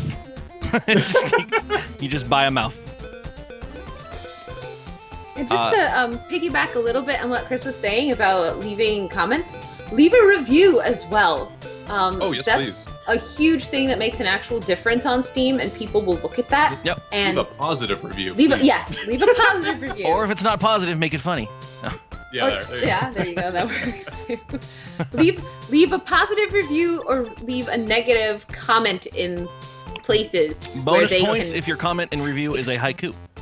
And if it's a negative thing, just be prepared for them to explain to you why you're wrong, because you are. Or I love when like you get actual devs like responding on comments and stuff. You're like, well, it's supposed to be this way or blah blah blah. Like it's good.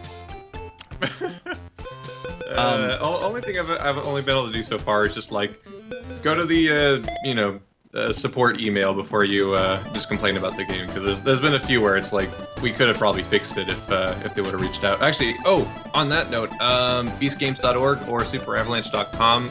If you purchase a game, have any issues, we have emails and support on there as well. So I don't know, it hasn't come up too much, but if you have any issues with it crashing or any issues with something not working, just let us know and we'll try to fix it. But yeah, listen to these guys. These are actual devs you're talking to.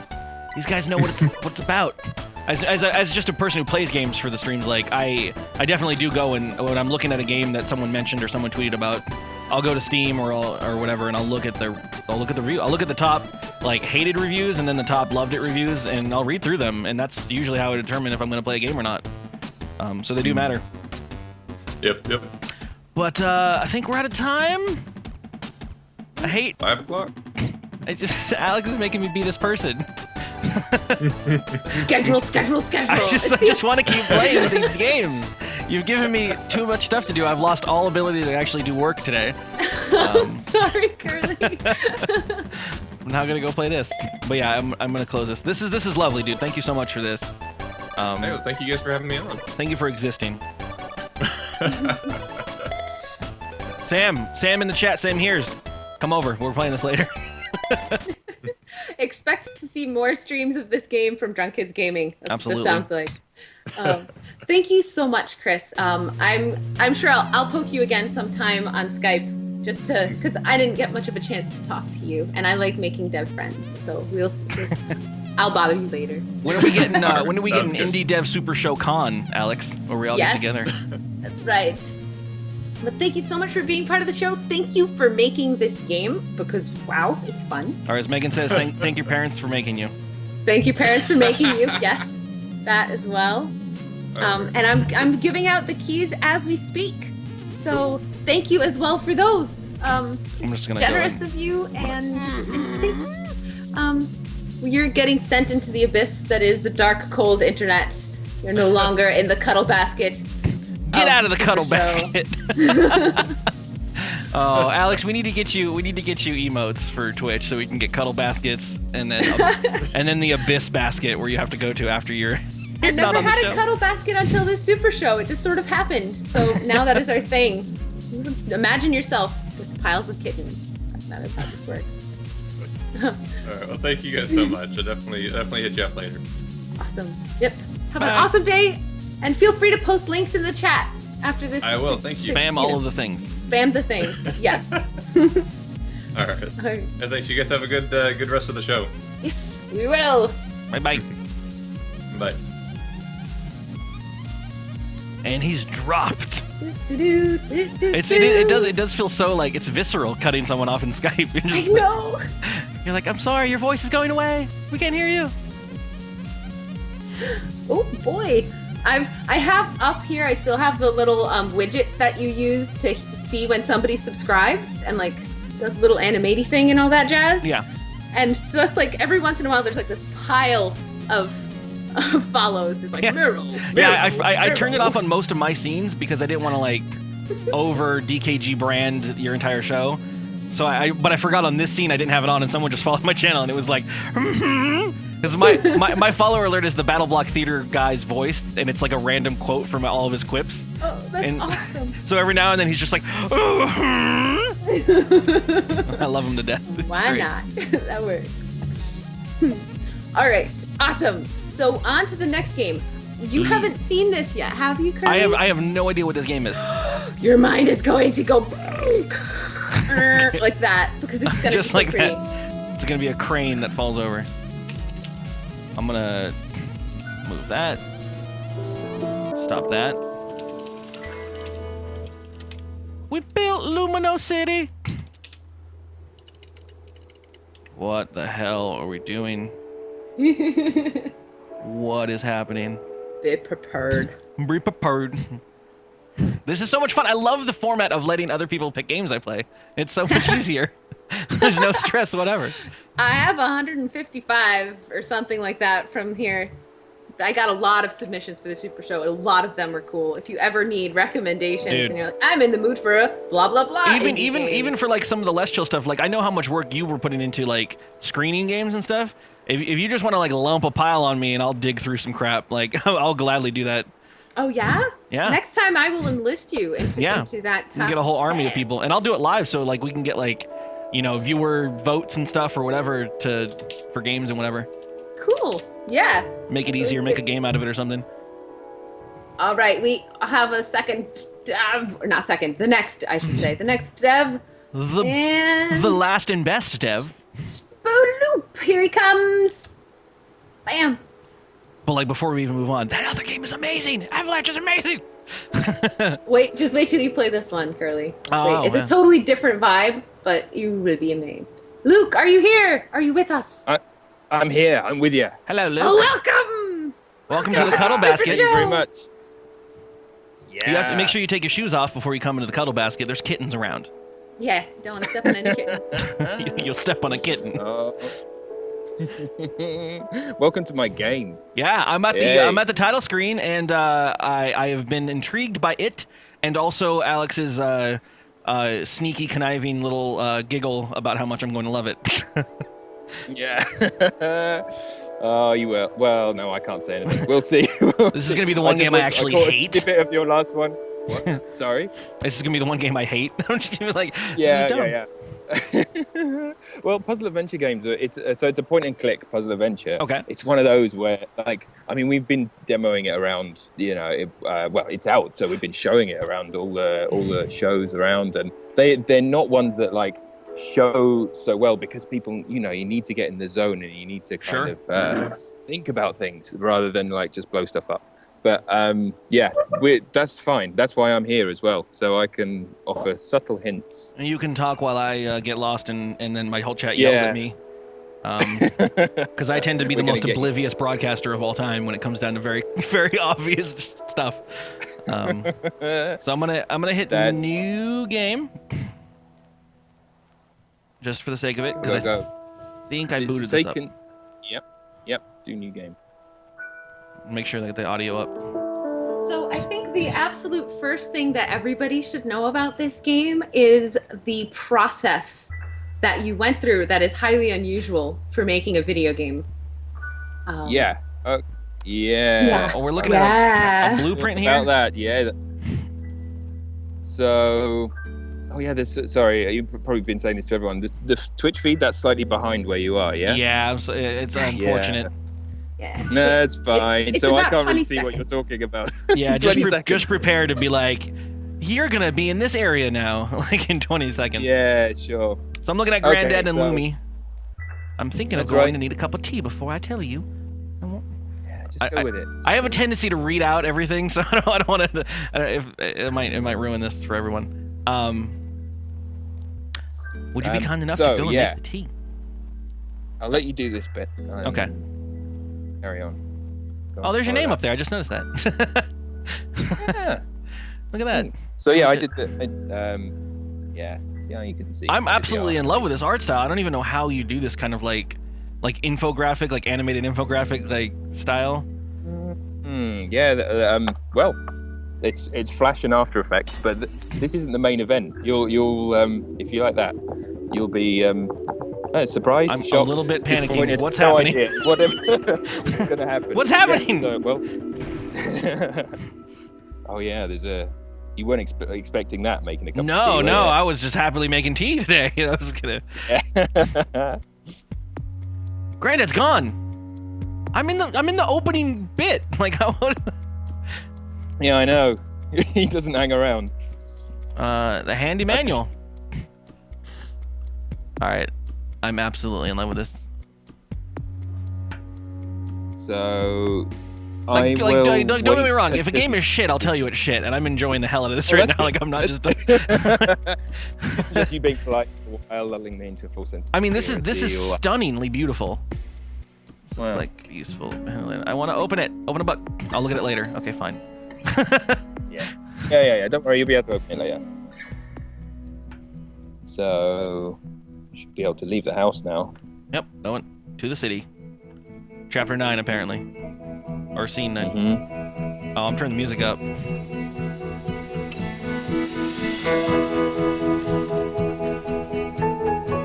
Okay, So, this Dude. is a good point. dude. You like?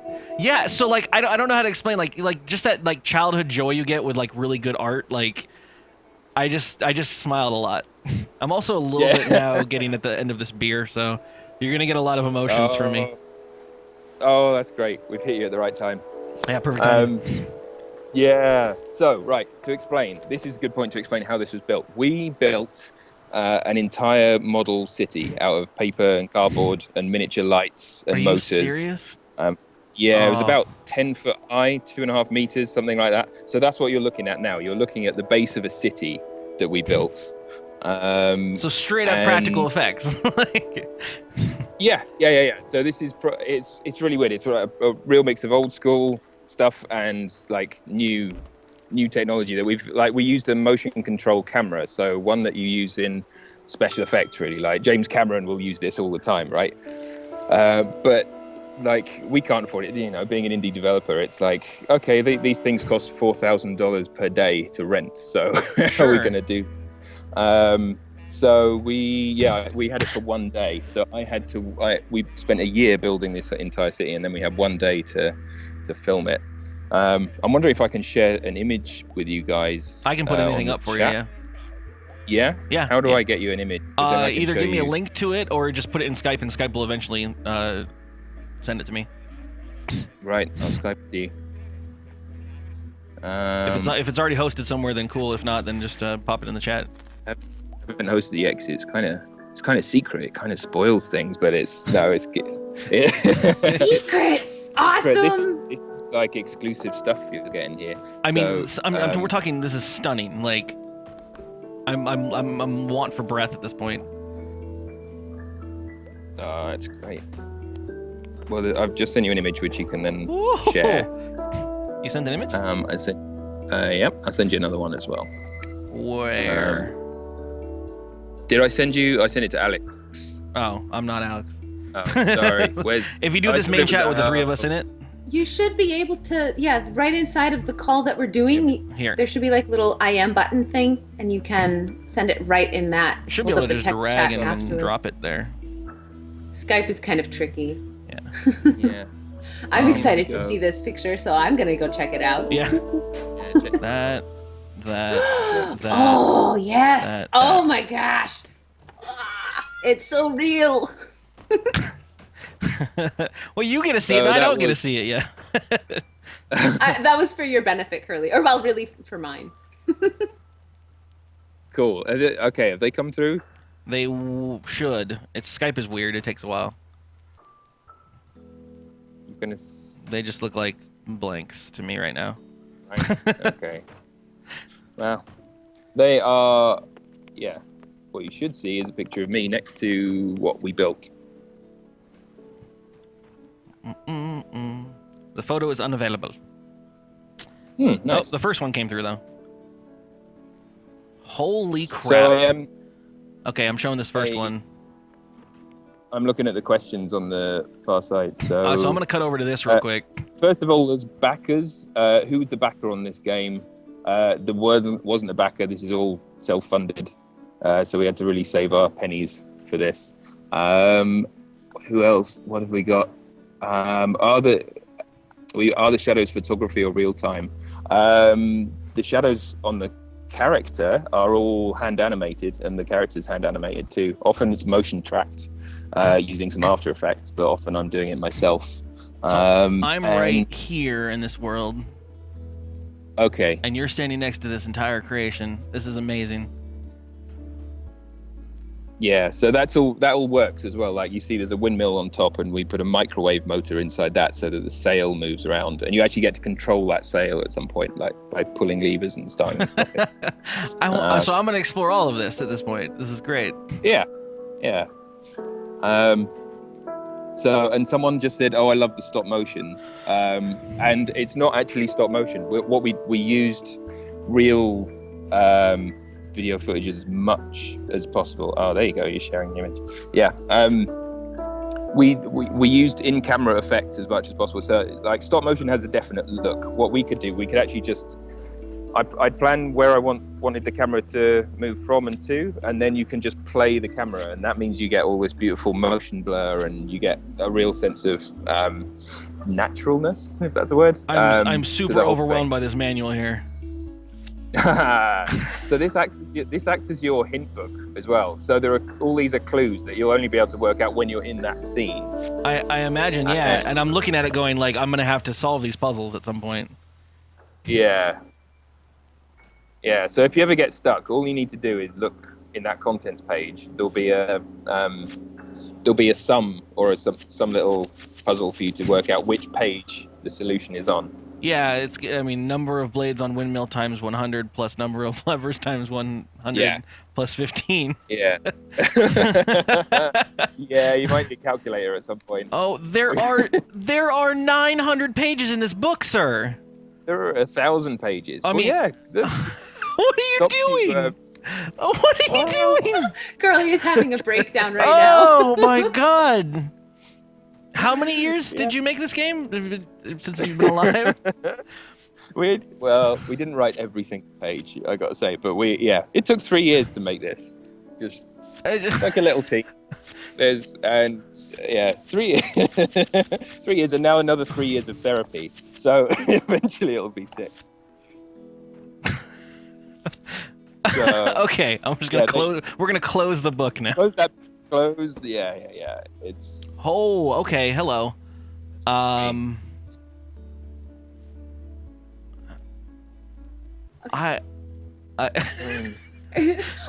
While Curly is overwhelmed and trying to find his thoughts, we are literally having people beg us to do a giveaway for Luminos here right now. You're getting money thrown at the screen. So what I'm going to do is I'm going to run the giveaway early, and I'm going to say what I have said for every single other one, which is if you enter this giveaway, you obviously want this game. So if you do not win, you really should buy it. Especially when you look at that is real things. It is art. It is beautiful. It is super cool. You are like get off your butt, get off the front page, get in here and buy the game. As a lady, I do not curse, but as a game dev, I have been like explicativing all over the place because of this game. Apparently I need a lime to do this So puzzle. I'm going to be doing a giveaway. So everybody check your meows, your points. If you are on the front page, stop it. That's a stupid place to be. You should be in the chat. Do you want me to yell at them? Yes, you can yell at them. Get off the front freaking page, you fool. Come in here and support and follow Robot and Loves Kitty and Kitty Loves Robots channels and enjoy some of the best gameplay and games ever. Thanks, Curly. So yes, come on in. The giveaway is from the developers. This is by State of Play. Luke, from his heart, is giving you these keys. It doesn't have anything to do with Twitch legally. They don't want anything to do with it. They don't love you. Nope. Luke does. So get in here, follow the channel, get some points, get the game, and when you don't get the game, because inevitably you're not going to win, that's how this works, then you buy it and you support the devs and their therapy. You get meows for following the channel, and that allows you to enter the giveaway. You get meows for like just hanging out too, but a lot of people from the front page haven't been doing that because they're fools. All right, done with that. Running a giveaway. Continue. Yeah. I keep honestly. There's a secret as well. Like if you have a Mac as well, then you can buy it on the Mac App Store, and it's on offer on the Mac App Store. So yeah, go there. If not, then it's on Steam. Wrong giveaway. Wrong giveaway. No, but I have to say, I've played some point and click adventures before, and a lot of the times it's a lot of clicking until you find out what what the world wants from you, kind of stuff. And and the majority of things don't interact. I keep clicking on things and expecting nothing to happen, and then she grabs it, and I'm like, what is happening? Like. Yeah, I think that's good. I mean, that means we're leading your eye to the right place, right? I mean, this is going to come out for iOS as well soon. Oh wow! And we've made an effort. To Hold on, I'm entering the giveaway. Go for it. Go for it. So yeah, I mean that we have designed this to be as like intuitive as possible and take out everything. Like we've tried to refine what a point and click is down to like, get the so you shouldn't even need rollovers. You should be able to kind of think that looks interesting, click on it, and something happens. Like you've just clicked in the background, for example, and done focus and stuff like that. Yeah, you're doing really well. I mean, I'm 20 seconds behind maybe in this video, but you're well on the way. You don't need my help. I might need some limes though, or something. Oh, that's right. Yeah. You're gonna need to. Did you pick up the lemons from the kitchen? I did not. I didn't know there was a kitchen yet. That's all I'm saying. Oh, it's a door you haven't been in. Oh. Spoilers, you're banned from my channel now. Yeah. So there's no sort of pick up, use, get, like old school puzzle adventure style. You don't have to say talk to door and say I can't talk to a door. Like it just. Yeah. If you click on the door, you obviously want to go through it, and so it does. And I appreciate like I clicked on a thing that was I could have clicked on a ladder, and then I could have clicked on the other ladder to go down, and then clicked on the thing, but I just clicked on the thing, and she automatically went up the ladder, down the ladder to the thing. Yeah. I mean, this is something we're going to refine even more, like for the next version, for an update. It's there are still things that I want to refine. Like there are a few clicks here and there that I'm like, oh, it'd be nice to have a bit more feedback there. But in general, yeah, like we haven't had anyone get stuck anywhere and say, I literally don't know what to click on. Yeah, like that happens to me in quite a few point and clicks, and I was sick of it. So, yeah, that can be super frustrating. You're just screaming like, what do you want from me, game? Yeah, exactly. So, and it's a tough thing to do. Like you don't want it to be too obvious that you're. There you go. You're getting lemons. Oh, more books. I had such fun making all these books. I can't. I have no words, sir. I just want to bow. Like I'm impressed. As a person who I never thought it would be a thing because I never really wanted to be like a journalist or a reviewer or anything. I just wanted to play games and show them off to people. But I play so many now that I do this 5 days a week kind of thing, that I feel like I have like I can say like a good like review of a game or whatever, and I'm thoroughly impressed. And like I'm trying to hold back just having a smile on my face because the animations are so just adorable. Like this got so much charm in this game. It almost hurts. Oh, thank you. Yeah, I mean like all this text here. These are actual lemon recipes. like yeah. Other great uses. One way that we. Other great uses. That might be a hint. Yeah. But yeah, I had such fun doing this, and it kept me amused. Like there would never although it took 3 years. I know one day was the same, and I remember starting at the beginning. I never thought it would take 3 years. I thought, okay, this is maybe a year and a half, something like that. But it was kind of unprecedented. I'd never done anything like that, like on this scale. And so obviously it goes over budget and over time, and we had to make another game, a game called Kami, just to help fund this game. And so that extended the time that it took and stuff. But I remember at the beginning thinking, I could work on this for 3 years. This would be amazing. And then I did work on it for 3 years. And I don't regret it at all. It's, once you're in so deep, you can't go back. And like I say, every day was something different. 1 minute we're making a model puzzle. Like I'm watching you do the lemons puzzle now, which is, that's working. That's good. There's something else in your bag which might help too. Oh, tomfoolery. Yeah. Okay. All right, this helps. Yeah. You can do it without, but I'd sure. recommend Oh my god! I apologize for anyone that's hearing the Battle Block Theater guy. I forgot to turn that off, and it's now on forever. So anytime someone follows my channel, you get a random Battle Block Theater quote.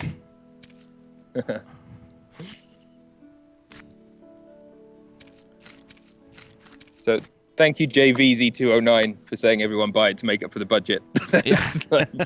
Yeah. That would be nice. That'd be nice. It was a big decision for us, like actually to be totally independent. Like we nearly got investors, and I was really fortunate enough to meet a really good investor actually who was willing to put up the remaining finishing funds for this. This was about like a year from release. And we'd just been working on this other little puzzle game idea in our spare time, more to keep us sane than anything else. And I told him, we're just working on this other idea. Do you want to take a look? He said, yeah, shoot it over. And I was literally, he sent me the contract in the email, and I sent him this by email. And he got back within 5 minutes saying, don't sign the contract. You don't need my funds. I think this game is good enough to fund the rest of Lumino City. And I was like, I don't know, that was the best advice I ever got. We made this game. It's called Kami, which is on Steam as well, Kami. And God.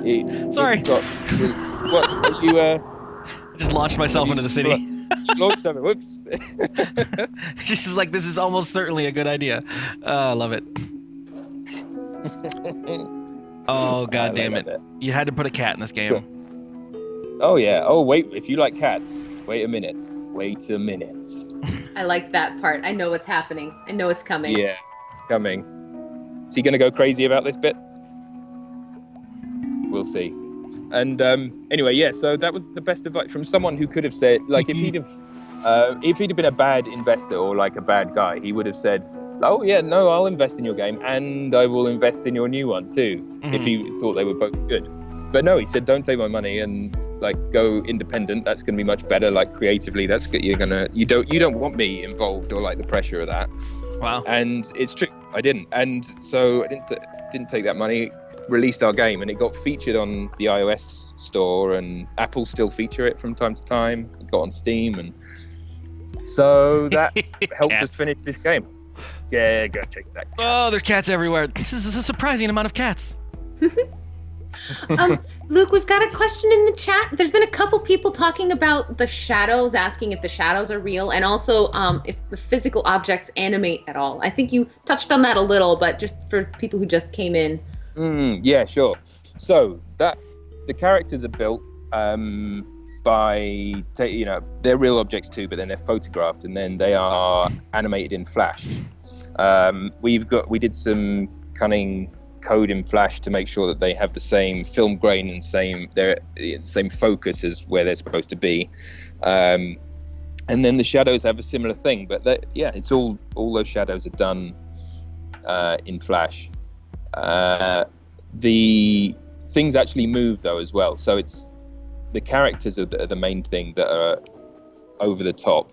Where when anything in the scene moves, generally that's something we've built for real. So it's like we're right here. When you arrived at that place, when you arrived at the gatehouse, those lights are real lights that turned on and off. We were just plugging them in, and so you've just focused in on the. I mean, you can see that though. Like when it was happening, I was like, well, after obviously seeing this picture and everything, like getting to see that light up, it was just super exciting. That's something that the super practical effects just can give you such a beautiful sense of the world around it. Yeah, there's nothing else like it. I mean, I love the fact that you could throw like a PS4 or Xbox at it, and like you'd never be able to produce that look. Like it's going to be years before you do that, and it's quite cool. Like we showed it at one event, and Unity had a booth opposite, and we were talking to them, and they were like, yeah. We were talking for months over email internally. Like, what was your cardboard shader? We can't work it out. Like we've been looking at this for ages, and we were like, well, it's just cardboard. What's your cardboard shader? Yeah, no, it's cardboard. It's great. Yeah, it's the real life shader. We just put that on it, and it's very nice of you to put actually put Alex in this game, though. I mean, this cat lady is amazing.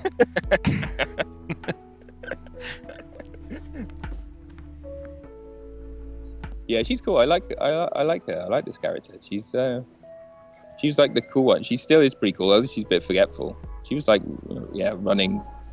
She was running the place a while back. Oh, it's hard when you get old. Yeah, well, as long as you've got your cats, they still love you.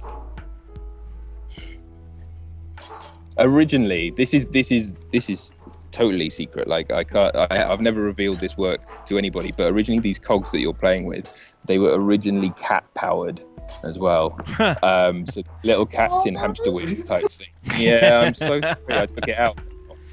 Just for this moment, it would have been beautiful.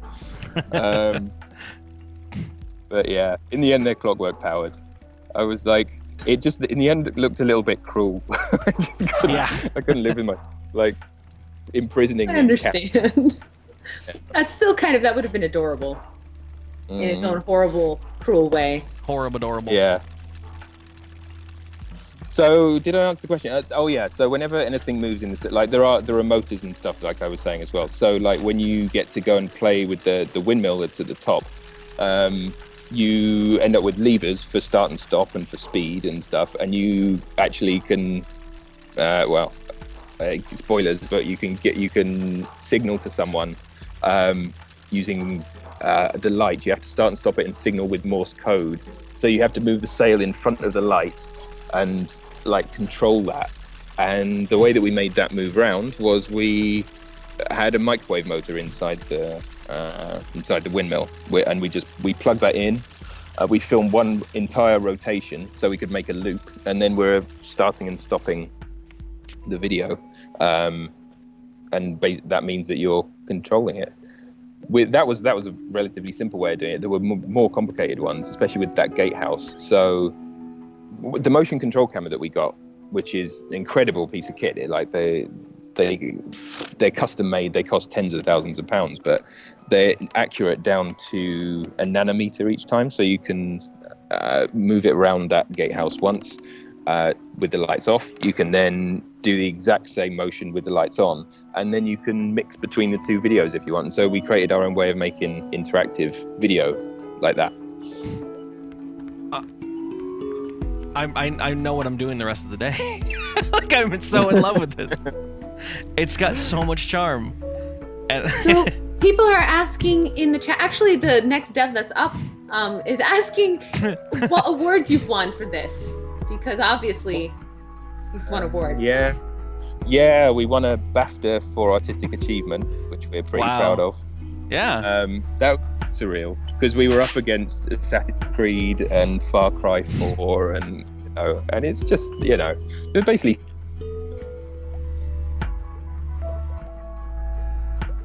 This time, me doing the art and Dan, who's doing our coding. But it was just the one that was. We won that. We won a developer award.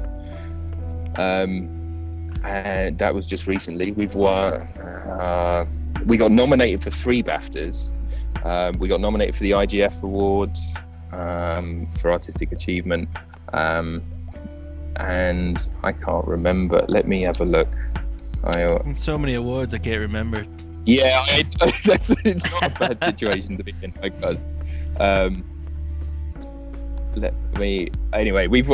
I've just been to Brazil, where it won visual arts at the Brazil Independent Games Festival. What else? DICE Award, and that's probably about it, I think.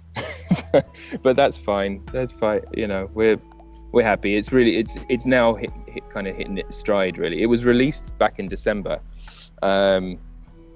And it now feels like word is getting out there, and it's people are really starting to take notice. It seems like the awards are really helping as well. I mean, the BAFTA is great culturally. It's like there's no greater accolade really.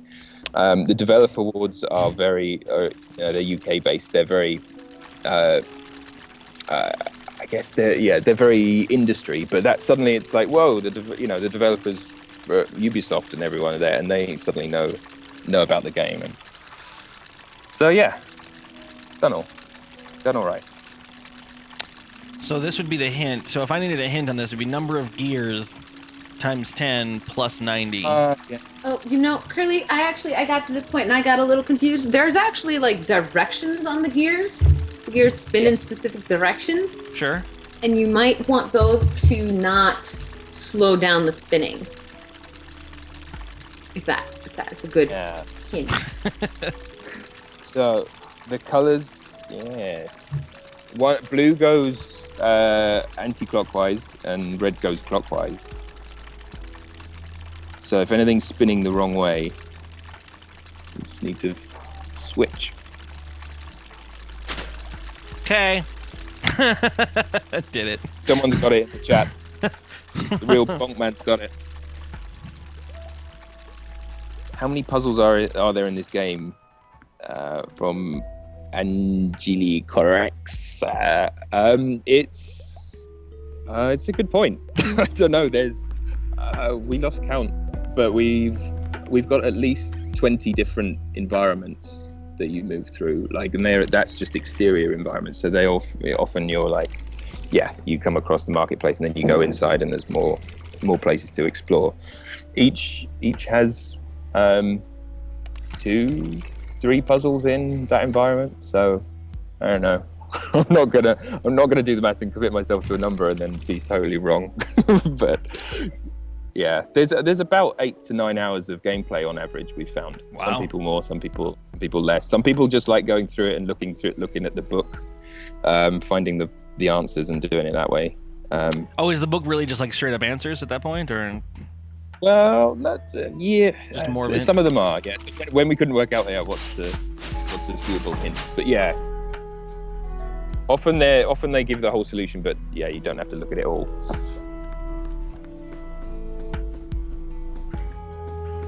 Oh yeah, I'll call you Angelic. Sorry, I got that. I didn't know. So hope that answered your question, sort of. Oh yeah, no, I was doing it, Monkman. Thank you for the backseating, though. I can understand like watching this though and getting like super frustrated with someone that's not getting it, and you're like, I want to help, I see it. I don't have anything to say. I'm out of words. I'm in love with this. I'm just gonna continue playing it now. So. Are there any other questions? Yeah, we've got like about another 5-7 minutes or so, I think, before 8:45 comes around. What? I mean, I can talk for ages if you want. We just trying to find Grandpa at this point. What are like anything that you feel like we haven't covered, or that you think is like a cool story or something that happened during development that is kind of unusual or I'm neat? inside of a camera. So, like I said, that there were mostly just 2 or 3 people working on it. But overall, I think about a dozen people worked on it, and we worked in a really different way. We worked with artists and architects and model makers, things like that. So, like, I really enjoyed that collaboration. And like, for example, a lot of this city was I designed alongside a girl called Katrina, who graduated from an architecture course recently. And we just sat for a month or so sketching out ideas on what this thing could be. And that was so cool. It was so refreshing because she hadn't come from a games background, and she didn't come with any of that baggage of what things have to be, or what, it has to be a first-person shooter, it has to have corridors or anything. I don't know. She just had a really lovely way of thinking about how you move through space, which is what games are all about. So we had a great time doing that, and then working with real model makers and real artists, like working with a fine artist who helped cut. One of our friends is a fine artist who cuts. I'll put her web address in the chat. She's called Sarah Bridgeland, and she does incredible paper cut work. And here we go. See if that appears. I don't know if I'm registered for this chat or not. No, I'm not. I'll Skype it to you and then you put it in the chat. So, so she cuts things out of miniature bits of paper. Like she can, cuts tiny triangles, a couple of millimeters across. And so she worked in the studio for a while, cutting like tiny little bits of bunting or little flowers for this thing. And she got the closest thing that we had to an injury. That was one of the things with this, cause she's using sharp scalpels all the time. She would just one went right between her toes. Oh no. She didn't get injured, but it's we were just kind of always on the edge of hurting ourselves. I was cutting through wires all the time, or trying to wire up those microwave motors, with plugs that I didn't have an earth lead on it, or are all the photos in this book actual photos you've taken of the models and stuff? Which book are you looking at? I'm looking at the photographer man's book of Oh yeah. That's so good. It's it's like he's got his own little his own little artsy style and everything. yeah. So he's the official photographer for the village, which is why there's all sorts of different characters in there. Mm-hmm. He and Granddad, there are early pictures of Granddad in there, and once you get to the end, you might be able to go back to this and work out what's happened in this city over the course of 200 years. This city has a history, going back 200 years from when it was just a rock to when it's this huge thing with a water wheel.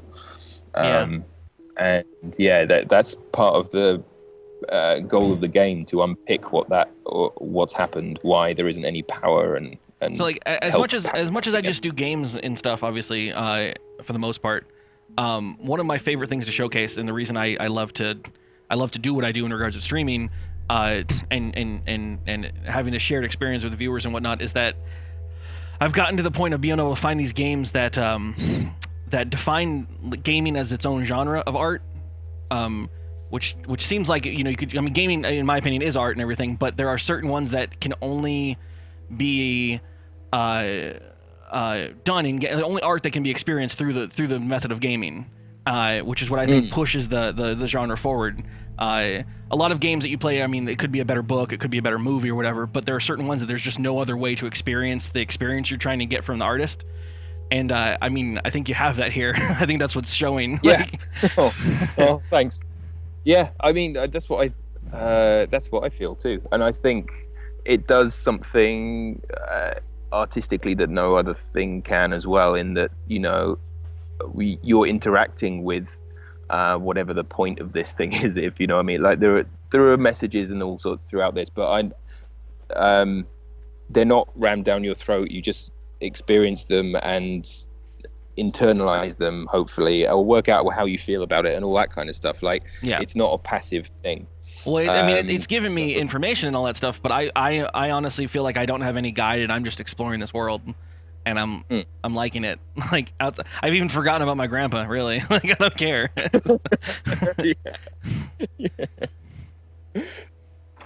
That's great. Well, yeah, I mean, there's a lot of themes that I'm not going to go. Yeah, I'm not going to go overboard with all that stuff now. Like, and it doesn't matter if you don't notice any of them. Like, I want you to have that feeling. I want you to forget about Grandpa. You know, I want you to get lost in this world and just enjoy it. And if you find other stuff in there, that's great. It should be like a painting. You know, it should be you get what you put into it, or you get what you see, and everyone will see different stuff. So yeah, that's how I feel, and that's how I've tried to make all my games. That's awesome. That's really awesome. I'm so sad that like our I'm not stopping him. Almost, you know, we're reaching that very end point. But this is beautiful. How it came out when? It came out in December. December. So it's been out. Yeah, 8 months. Yeah, and so now are you like in the recovery stage, or are you already like jumping on new projects? That's the last thing I want to know. We're still creating it for iOS, so we went straight onto iOS. So rest for the devs. No rest. It was Christmas, then straight back into it, and so. I mean, I get off a bit lightly. I'm the artist, really, and Dan is the coder. So Dan is doing all the hard stuff and like working out why it only works at 5 frames per second sometimes, or all that kind of stuff. And I'm just going, do you want more tea? That's all. That's all I can offer. And but anyway, yeah. So when he's doing that, when I have nothing to contribute at some point, like, I mean, I'm helping with the design for iOS. It's a slightly different prospect, and I'm helping with the interaction and all that stuff. But we have there's another big project that I've got going on, like early stages in the sketchbook. We've got another game that when the iOS game is coming out, it's going to be a smaller iOS puzzle title, because that worked so well before. We're going to do something like that again. So yeah, we're busy, and this is leading to other nice new things too. Like there are right now, for example, I'm at the SIGGRAPH conference in Los Angeles, where and we were invited here off the back of Lumino City. We are making a game live, so we're allowing people to build stuff out of cardboard boxes, and they've given us 2 laser cutters, so we can just make anything we like out of laser cutter. Awesome. And we're going to film it live. People just turn up, they build something, they build a little monster, they build a city, they build whatever. We film it, and we put it into a game, and then at the end, it's right next to them, they'll be able to pick up a controller and play what they've just built. So it's leading to nice opportunities like this, and there are various different, TV and film people who are now interested in talking to us and all sorts of things. So yeah, it's a fun time. That's awesome. That's like when you really get to that taste of success.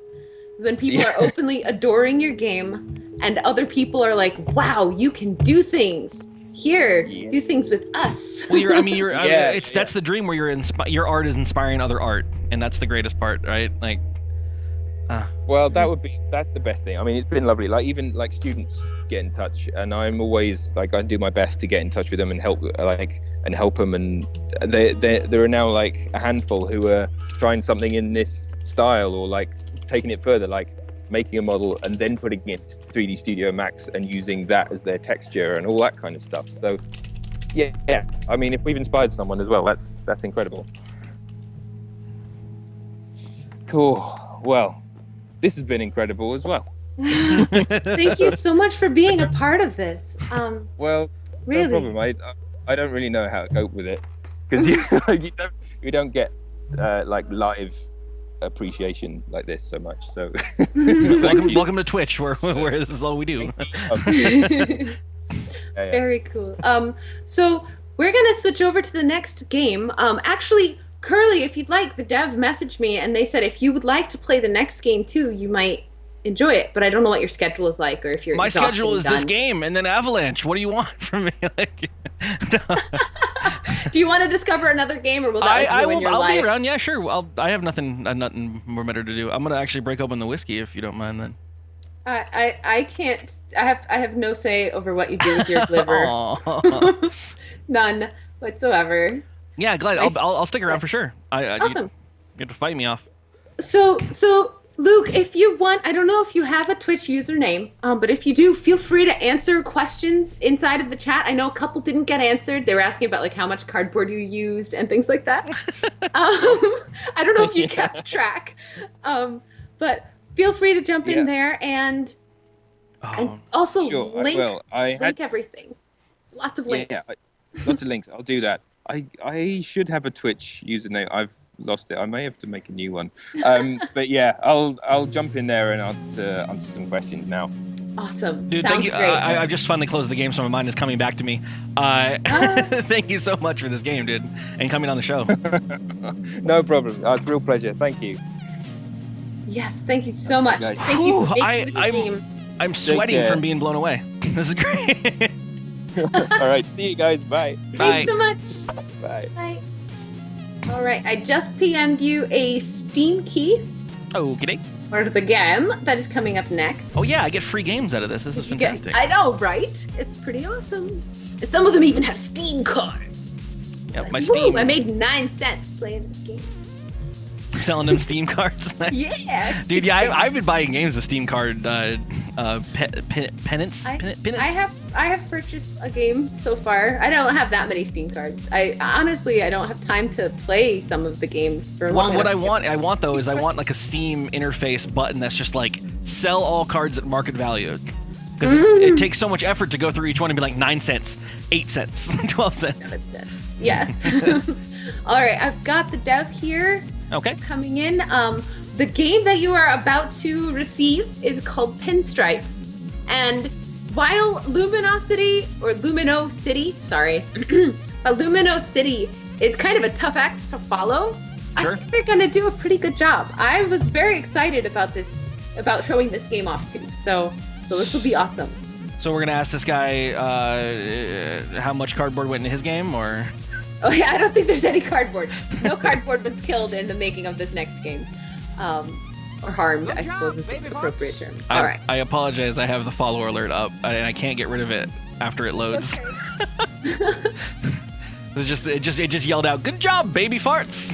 Oh jeez. from Battle Block Theater. People, you can't follow now. Wait till he's Don't done follow streaming. now. Wait until the channel's off. All right, here he is. We're gonna pull him in. Did it give you an estimate for how long till it's downloaded? I have internet, bro. It's done. Oh, sweet. Let's do this. All right, here we go. And just for everyone who's in the chat, Thomas Brush 90 is the developer. Hello, Thomas. So Hey, you guys. answers from him too. Hi, welcome to the Super Show. The Super Hey, thanks for Show having me. welcoming you. Do, do, do, do. I'm waving my arms, but you can't see. Thanks for having me, Alex. My pleasure. And Curly is here as well. We managed to steal his life for another 45 So minutes. as I say, one of my favorite things to do is we do it every now and then when I get like a lot of gifts or there's like a lot of humble bundles or whatever, where I just let the chat choose what game I play, and I love this format so much. So, dude, I'll go all night if you want me to. That's great. I appreciate you sticking around and playing it, Curly. Sure. I'm capturing it right now, so give me a moment. Or OBS will freeze. One of those two things will happen. We can buy you some time, Curly, by just talking a little bit about the existence of this game, and why it happened, and how many people are involved, and where you are, and all those like normal, boring questions. Okay. You can answer them however you'd like. Go ahead. I got the game up, so feel free to talk. If you want me to start into Okay. the game or whatever you want me to do. Yeah. Yeah. So you can skip that screen because that's just about beta testing or whatever. Pinstripe. So yeah, my name is Thomas, and maybe some people know some of the games I've worked on before. I made a short Flash game called Coma, and then a short Flash game called Skinny, and those went viral kind of in their own little way on like Newgrounds and all those Flash sites back in the old days when Back you in could the make days. Flash games. Yeah, Where games were I know. Congregate and E-Bombs World. Oh, it was great. Those were the glory days. Yeah. And I was in high school then, and it was so cool to see people play my games, you know?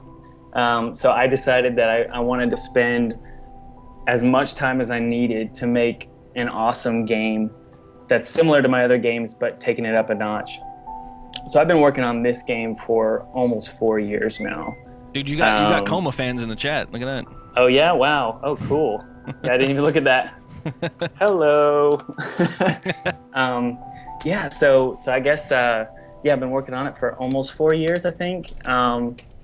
Waking up early in the morning. I got a day job as a graphic designer, so I got to find time to do this stuff, which is actually kind of the way it is for most indie devs. Yeah. They're not just sitting at home making games. They're working 2 jobs, you know, so. Or doing what Alex did and live in a forest, right? Did you live in a forest, Alex? She might have left. As far as I think the lore goes, when they were developing Legend of Dungeon, they're like, well, who needs to work? We'll just go live in our friend's backyard forest in a treehouse. Oh, that's a dream come true, man. I'd love to do that. Yeah. Maybe I should consider that. Gotta convince everyone in your life. Yeah. So I'm at this opening of the game here at this point. I'm okay. Got WASD. There. Oh, controller works. Sweet. Well, okay, so the controller is glitchy, FYI. Oh, So okay. if you run into any trouble, just switch to your keyboard, and Gotcha. hopefully we can get that to work. So I guess just I'm just mess exploring around. around. Yeah. I'm loving the art already. I mean, I know a bunch of my kids are gonna eat this game up. Though I'm not gonna lie, I'm a little terrified, and it's setting the mood for some terrifying stuff to happen. I'm getting that vibe.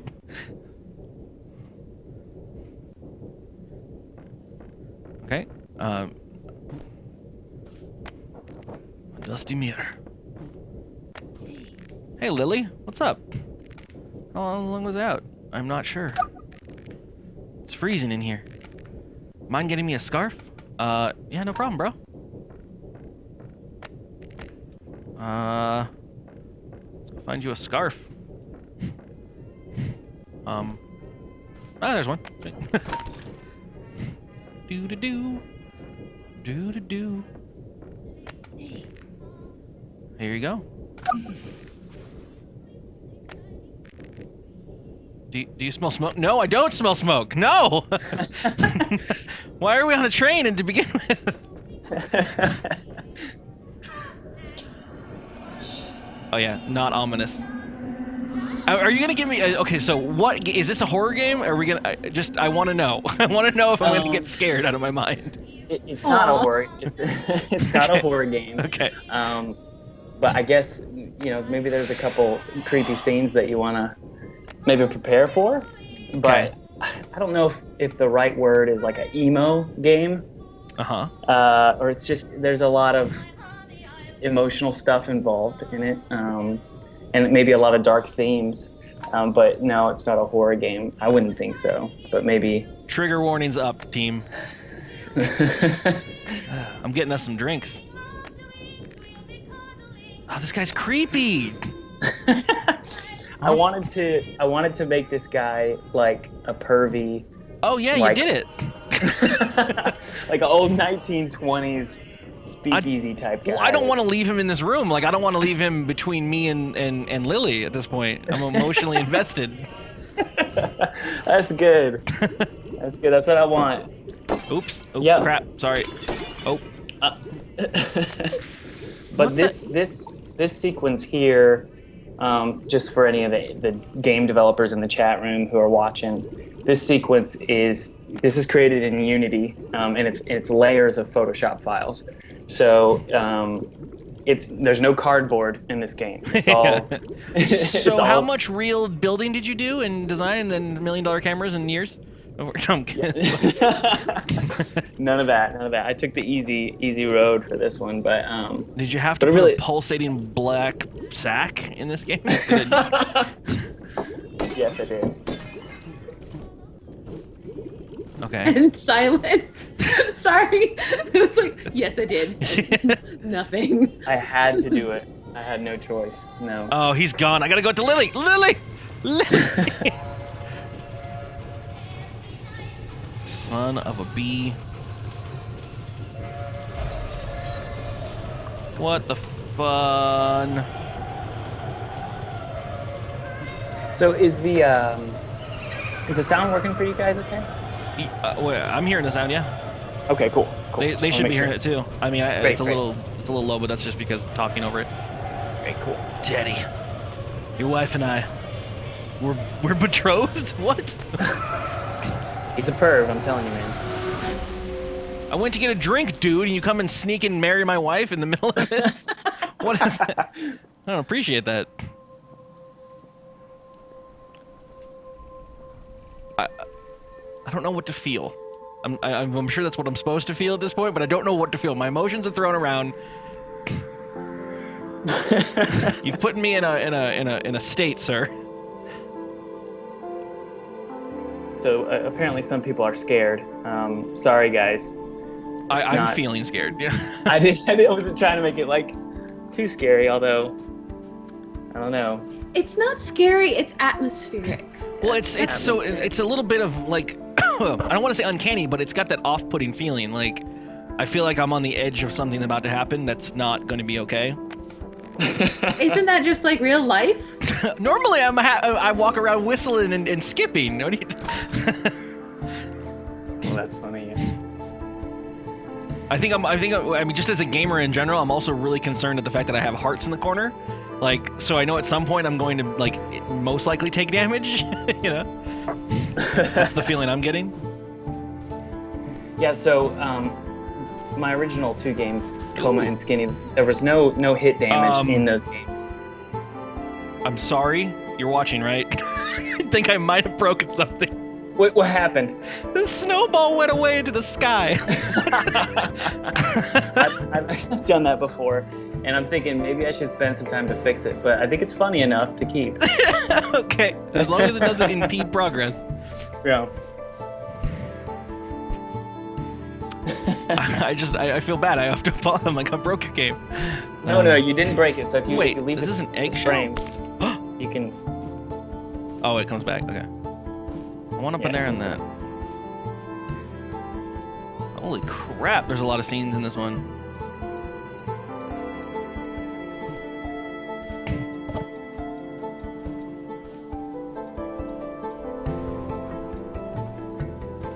Nope. Curly breaks Yes. every game. Yeah, sorry.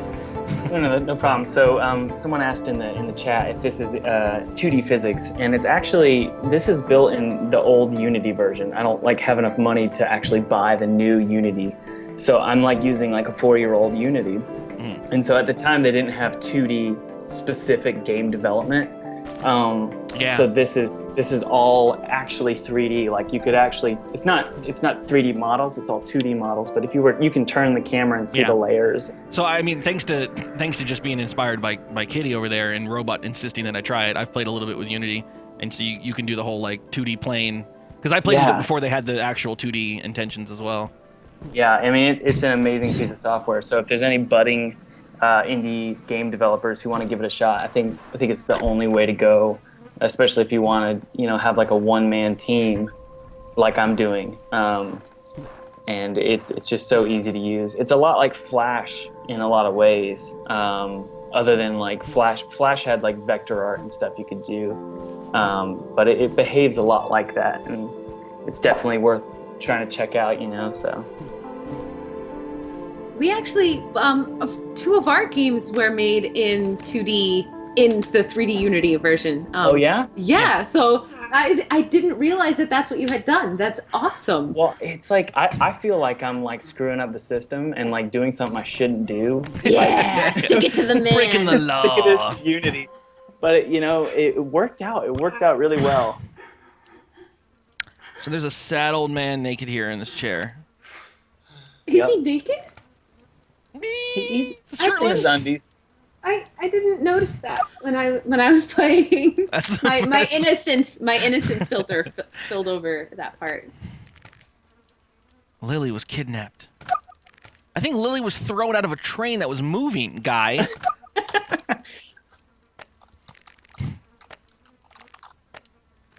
Okay, grab my rifle out back. Now we're talking. We won't get far without it. Why were you crying, Dad? I wasn't crying.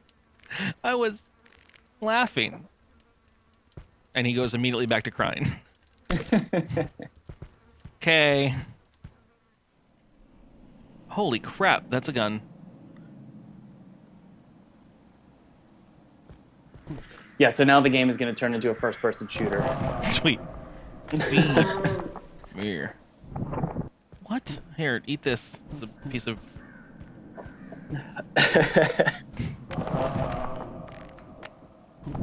Right here. Eat it.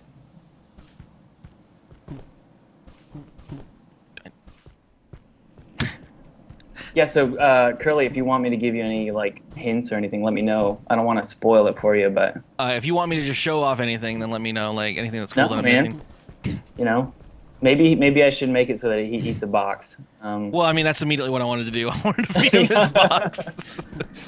So I can get the rifle. He's made out of wood, so he can eat wood, right? So. Right? Yeah, that's what I was going with. But my logic isn't the rest of the world. I get yelled at this for all of my streams. Gertie. Alright, I'm gonna go. I want that treasure chest that was on top of the train car over here. That was my real intention for coming back over here was. It is beautiful. It's stunningly beautiful. I'm Appreciate it, man. enjoying it. And you're just saying it was layered Photoshop files Yeah, just layers of Photoshop, and then you to give it all the sense of those, depth and everything. you import those into Unity, and then Unity has some really sweet like glow filters, and you can adjust the coloring a little bit to make it feel more alive. So when you combine, so the workflow is kind of strange. The previous game, what was that previous game you streamed called? Lumino? Or... Yeah, that Lumino. Yeah, that game was gorgeous. And so that guy said that he worked a lot in Flash, and this game started out in Flash. So if you can tell, it's kind of got that Flash kind of look. And then I moved those images into Photoshop, and then I moved from Photoshop into Unity. So it's kind of a complicated process, but once I figured out how to make it work and streamline it, it made a lot of sense. So Unity, I mean, Unity is just, I can't speak highly enough about Unity. Yeah. It's so much fun to work in. Well, it's cool. I mean, because you get to work in what you're most comfortable with, which is your Flash and Photoshop, and then Right. Yeah. make a game out of it. Yep. It Bring it all on, worked out. platforming. A blunderbuss. Yes, please. Gimme. Like nice dialogue. Gimme. Yeah, I've wondered Click if I should. anywhere to shoot. Try to swing. Where's my map? Oh, so I should click now? Yeah. Oh, ho, ho. Look at that physics.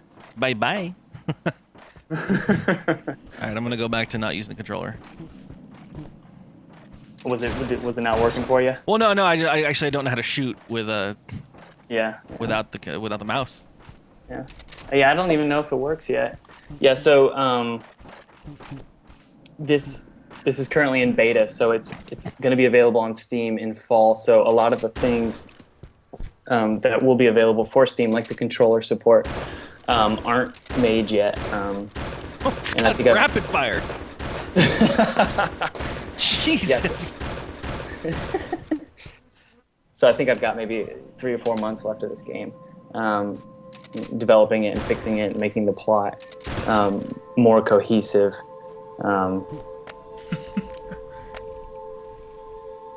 So you're looking for a release in about 4 months, you said? 3 months? Yeah, I think so. And I just did a beta testing program, and the response was really good for the game.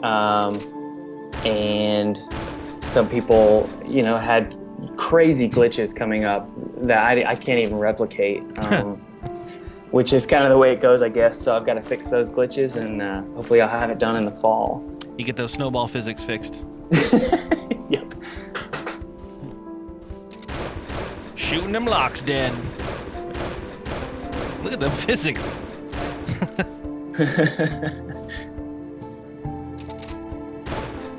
On a keyboard, how do you interact with something? You can press space. Ah. Whoa, a free heart. The door is locked with a golden padlock.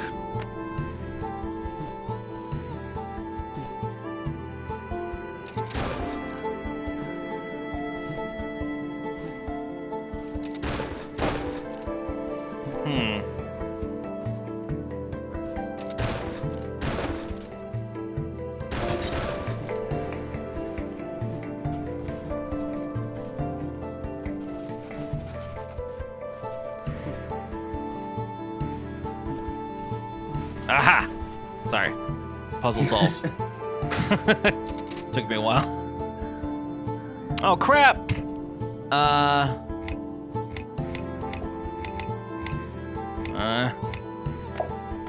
Damn it. I'm sort of ignoring the fact that you just jumped me into this game. I don't even know, like, there's like a menu system even, like. My hope is that that's part of the charm of figuring it out for yourself and just exploring the world. And well, because like I didn't even get to go right or left at the beginning. I just went to talk to Lily, and all of a sudden there was a train ride, and I'm like, okay. All right. Next thing you know. Yeah, so a little background on why this game is, it's basically an exploration game, and that's what I love. I love exploration games. I don't really like puzzle games or first-person shooters.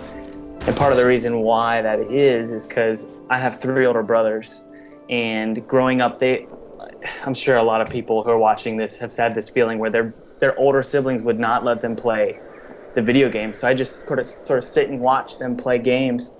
And so for me, video games have been more about just kind of getting immersed in a setting, in a story, rather than gameplay, because I don't know if I'm the expert on how to make a good, like, true game with gameplay, like an RPG or like something like that. So I guess for this game, I just wanted to do what I knew that I could do, which was make good visuals, good music, and try and put in a interesting plot. I love it. I mean, like, it's cool. You mentioned the whole stuff with siblings and everything like that. My reason for going and gravitating towards being a broadcaster on Twitch was that I grew up where it was always like one of the neighborhood kids had the cool new video game system. Yeah. And we'd always go over to his house and play, but it would always be one person playing a game, and then the rest of us would be watching it. And so the best times were games that would bring everyone in, and even though we weren't playing it, we were all enjoying it. We'd have these like shared experiences together. And so for Twitch, that's what I get to do. I get to sit here and showcase a game, and as much as you can watch the video later, if you're not here hanging out, chatting, and like seeing the silly stuff like the snowball shooting at the sky, like you don't get that experience. And it's cool because like for this game is great for Twitch, but you built it for your childhood experience, and it just works out that those things combined are what has a resurgence now, which is this style of gaming. I know, and like looking back on my childhood, the best moments were just sitting and watching my brothers play Wind Waker or Super Smash Brothers on the 64. I just killed a rat. I'm so sorry. I shouldn't have this gun. This isn't a game for guns.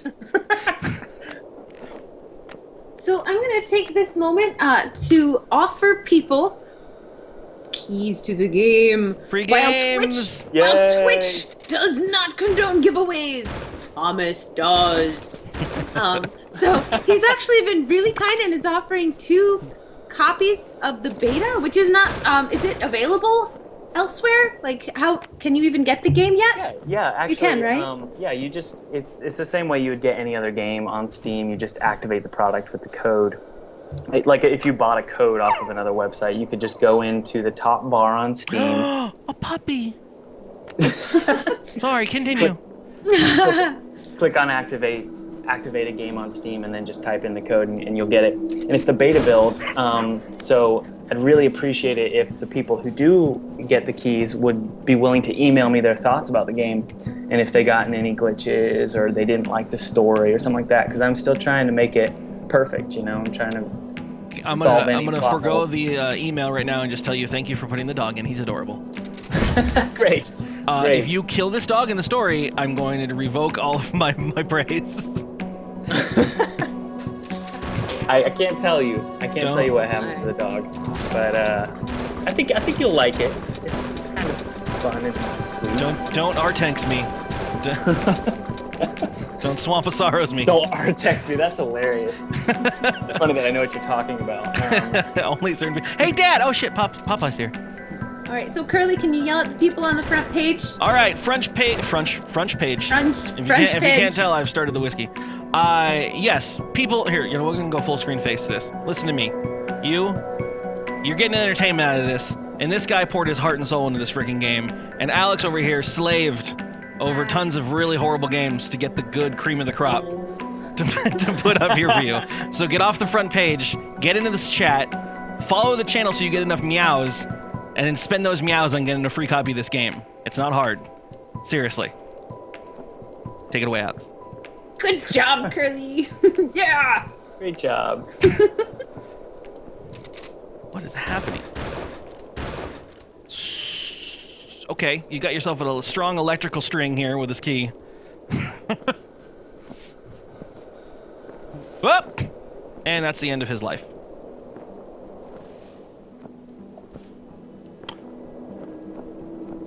I'm gonna just pretend that didn't happen. Thank you. I'm assuming you put some kind of programming use case into the fact that someone might run off the wall like an idiot there. Good job, Curly. You ruined everything. Oh, wow. You found a glitch. Congratulations. It worked itself out. I mean, technically not a glitch. Yeah.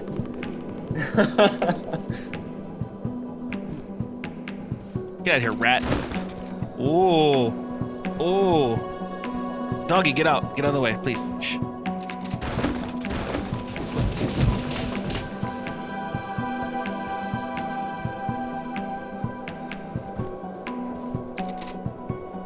Did we talk about how many people are on the team? I can't remember. It's been a long day.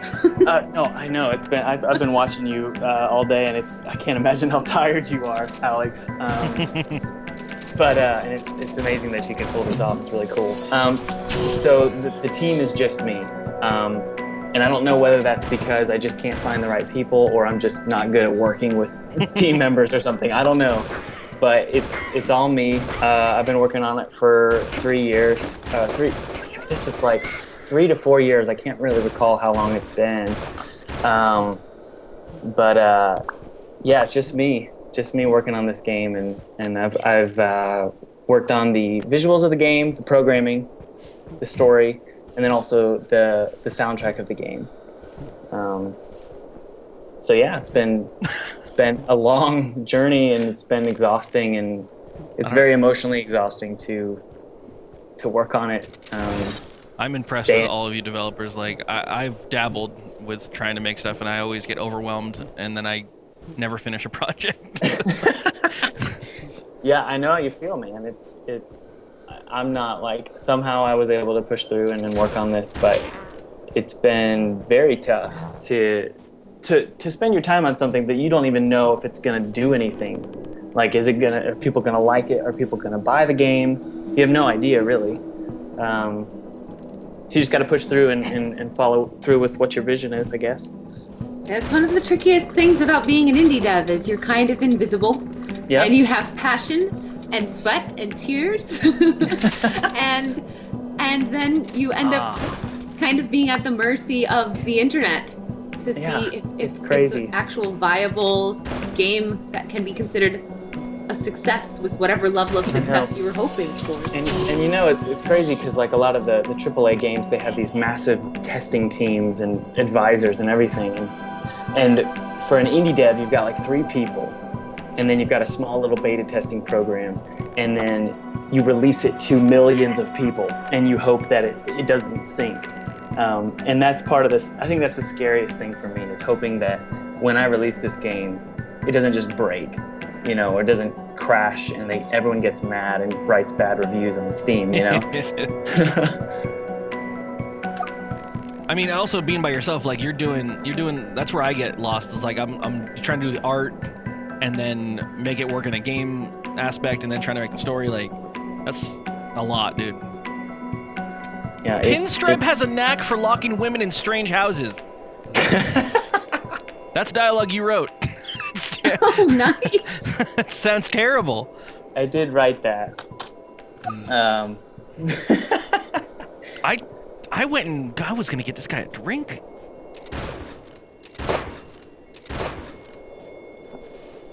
All right, I need to get one more of these power things, but the last one is on top of the house. Oh, I know what to do. An invitation to Teddy and Lily, a match made in heaven, ripped in half. Together with family, Lily and Teddy invite you to attend their wedding in the sky, the 18th of May, 1902. Oh, there's all this stuff. They have a whole interface of things. Sorry. This is how I experience games blind. I just explore and enjoy. I totally know how to get that last power out though. Whoop. Sorry, porcupine.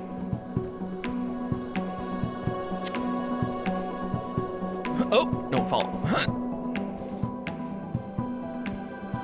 All right. Damn it. Get back over there. Get back over there. Come here. Come on.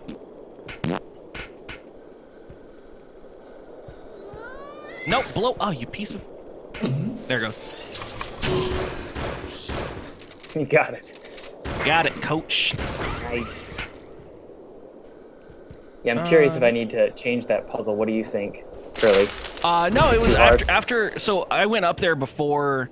I went right here, and right here is obviously what tells you, you know, obviously shoot that thing. Yeah.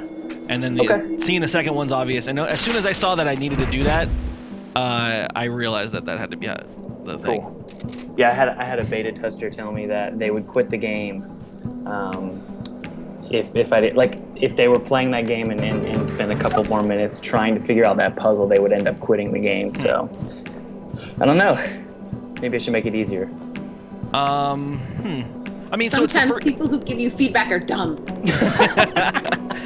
So it's the first time you see that enemy, right? Or I guess the only time, maybe? I don't know. But maybe if you... I don't know. It seems obvious to me. It seemed immediately obvious as soon as I got here. Because I came up here and I was like, okay, well, that's one of those things. Maybe there's just going to be a bunch of them. But as soon as I knew that I needed to interact with this, and then you had a flying guy who dropped something, I was like, yeah, totally. No problem. Don't listen to these people. That's part of the trouble with beta testing is you never really know whose responses are valid and who's, you know, maybe just in a bad mood for the day. Oh god, this is creepy, dude. Lily, I'm emotionally invested, and I'm terrified of what's happening to this poor woman. Hey, creepy cat, how's it going? We friends now? No, we're not. All right, bye. Whoa, your birdcage is broke as all hell, dude. Yeah, see, that's what's crazy is on some PCs that happens, and that's actually something that came up during the beta testing process. So I'm still trying to figure out why that happened. I think it should fix itself. Is she in there? Oh, Lily. Oh. Hello. Oh, it's my grandma. Bless my bosoms. That makes it all the better. Teddy, is that you? Mom. It's nice to see you, my baby boy. Where's Lily? She's not here. Nope, just me. Why are you in a cage? So can you get me out of this contraption and maybe I'll help you find Lily? No thanks, Wrinkles. Oh, sure thing. Grandma! Oh, she dead. Did you record that scream?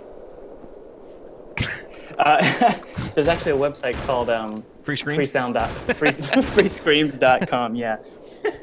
No, it's freesound.org.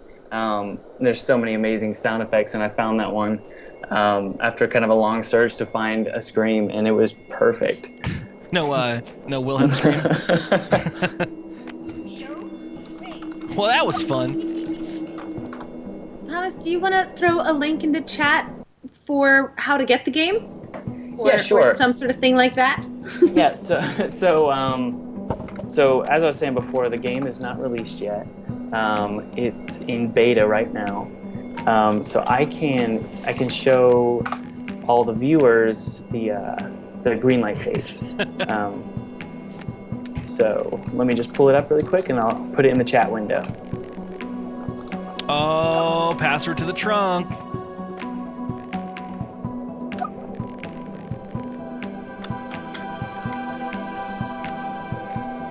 Newfangled Xbox gizmos.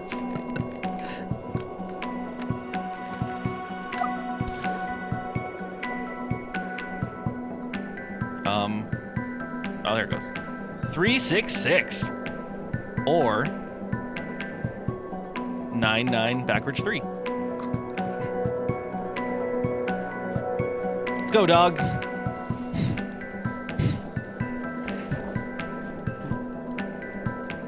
Robot's got pro Unity tips for physics. So I kind of want to ask everybody a question. Do it. This is kind of this kind of comes up in the. It came up in the beta testing of this game last week. Hold on. There's a giant monster in scare. Oh God, run! Jesus, got your gun out. I forgot we're fighting. Okay, apparently I can't kill it. I'm running.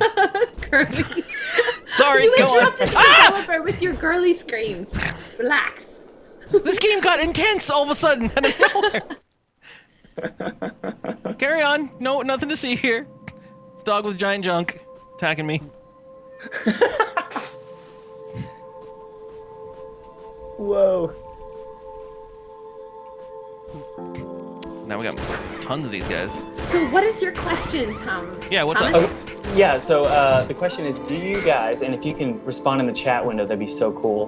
Do you think that I should get rid of the dog? What? No. What? Do I get a vote?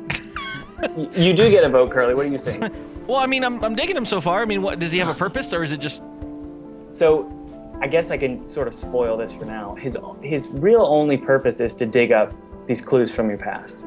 Okay. He's just your childhood dog. There's no real true character development with the dog. And some people mentioned that bothered them. And I guess there's a lot of no's. Okay. It's kind of nice having the companion. I mean, maybe if he was, because it seemed weird when he showed up. He was just there in a box. Someone wants a cat instead. Yeah. Maybe You I can can make an customize option of that. Maybe if he was there at the beginning, like, and he was just in the along with train. the journey. Yeah. Yeah, I think that's a good idea, Curly. Just because I didn't know childhood dog. I don't know really how the narrative is going. But that being said, yeah, like he just seemed to appear on this mountain in a cage, you know. Maybe if someone, even if like Pinstripe took him from you and then you got him back, you know. Yeah. Spare the doggy. I will. Okay. I think You've animated Bomber a King, dog. I You will can't do get rid that. of dog meat.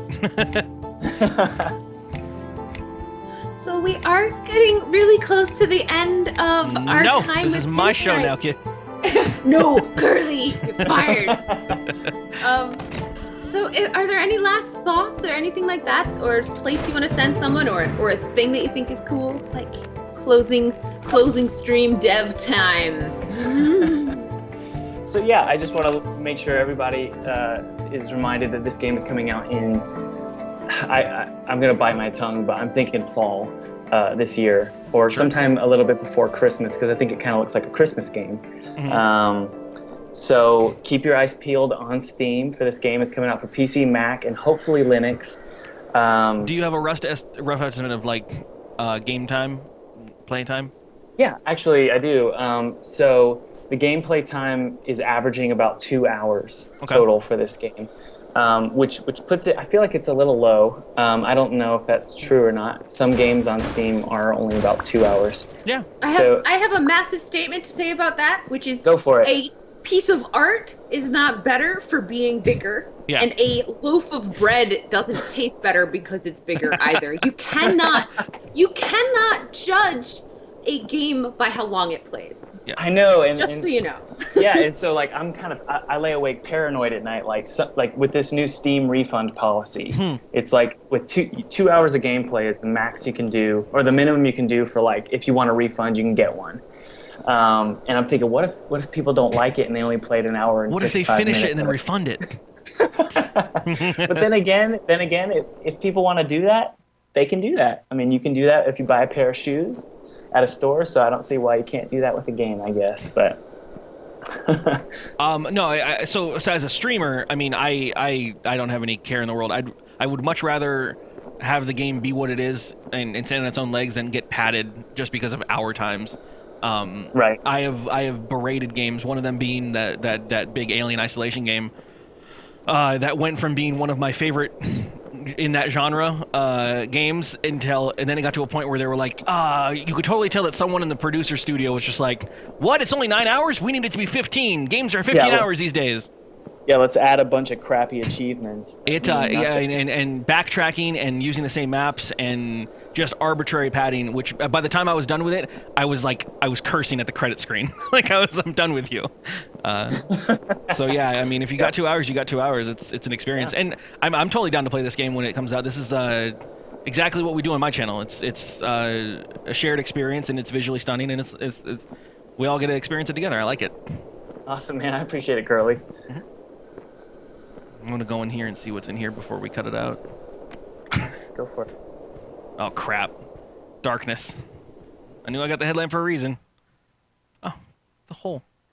I'm glad I'm stopping here. I don't want to do this anymore.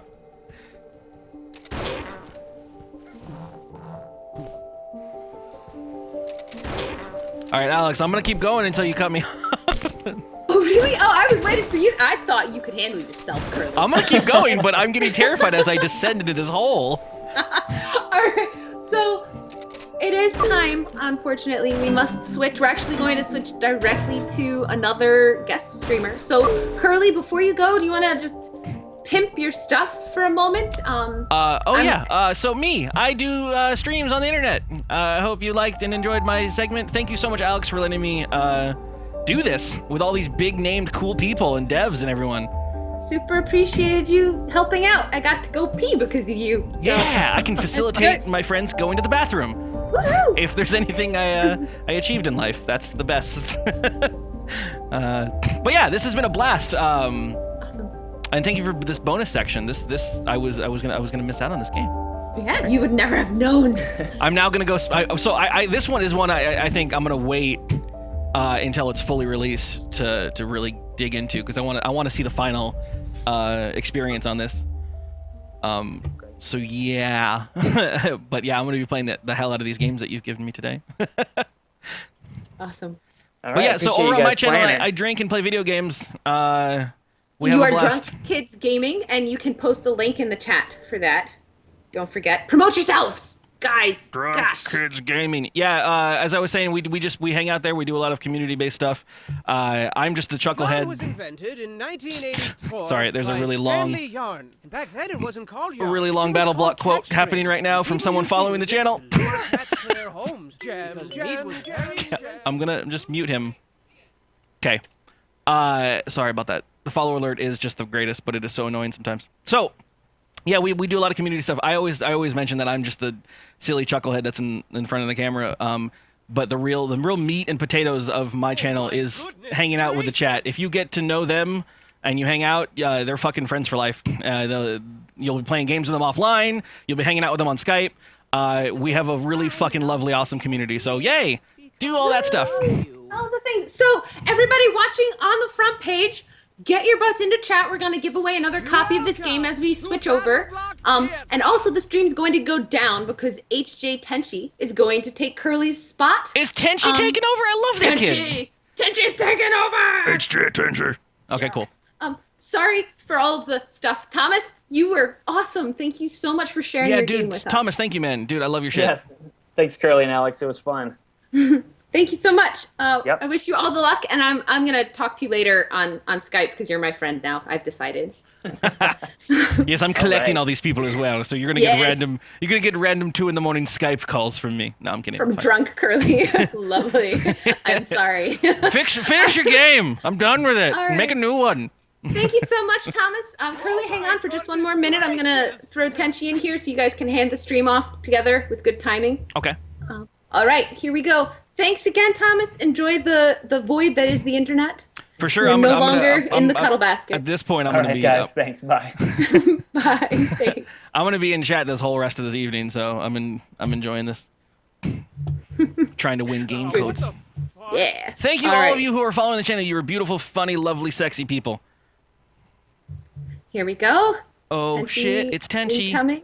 Tenchi.com. Do. Hopefully this works. He said his internet hates Skype. So Son of a. hopefully he'll take it. Everything hates Skype. So it's, Yeah. it's the worst. Mr. Whale. Tra-la-la. Thank you, Bonkman. See if it works. Hello. Oh, it worked. Hi, Tenchi. Hello. Mr. Tenshi, welcome to the How've you cuddle been? basket. Leave your Yeah. shoes at the door, grab a drink if you have one, and watch out for the kittens. Don't smush them. Yes. I will try not to. No promises. I do have both individuals for Armello, the game that we're starting up first. Woohoo. Mhm. Sweet. All right, so we're just gonna drop the stream, and then you get to take over, Tenchi, and I'll join in on the Google Hangout thing Awesome. because Skype hates you. So everyone, say farewell to Curly Bye, and everyone. brace yourselves. Jump into chat. Brace yourselves for the stream going down for a moment. Let me just yell at them. Do not leave! It will be down for only a moment. I love you, Curly. I'm going to count down, and on 0, I'm stopping, and you can begin your fun much better than what I'm doing shenanigans. Oh, Curly, I can't. It's love impossible. yourself. Love 3. yourself. 2. Wait, shit, where's the stop button? 1. 0.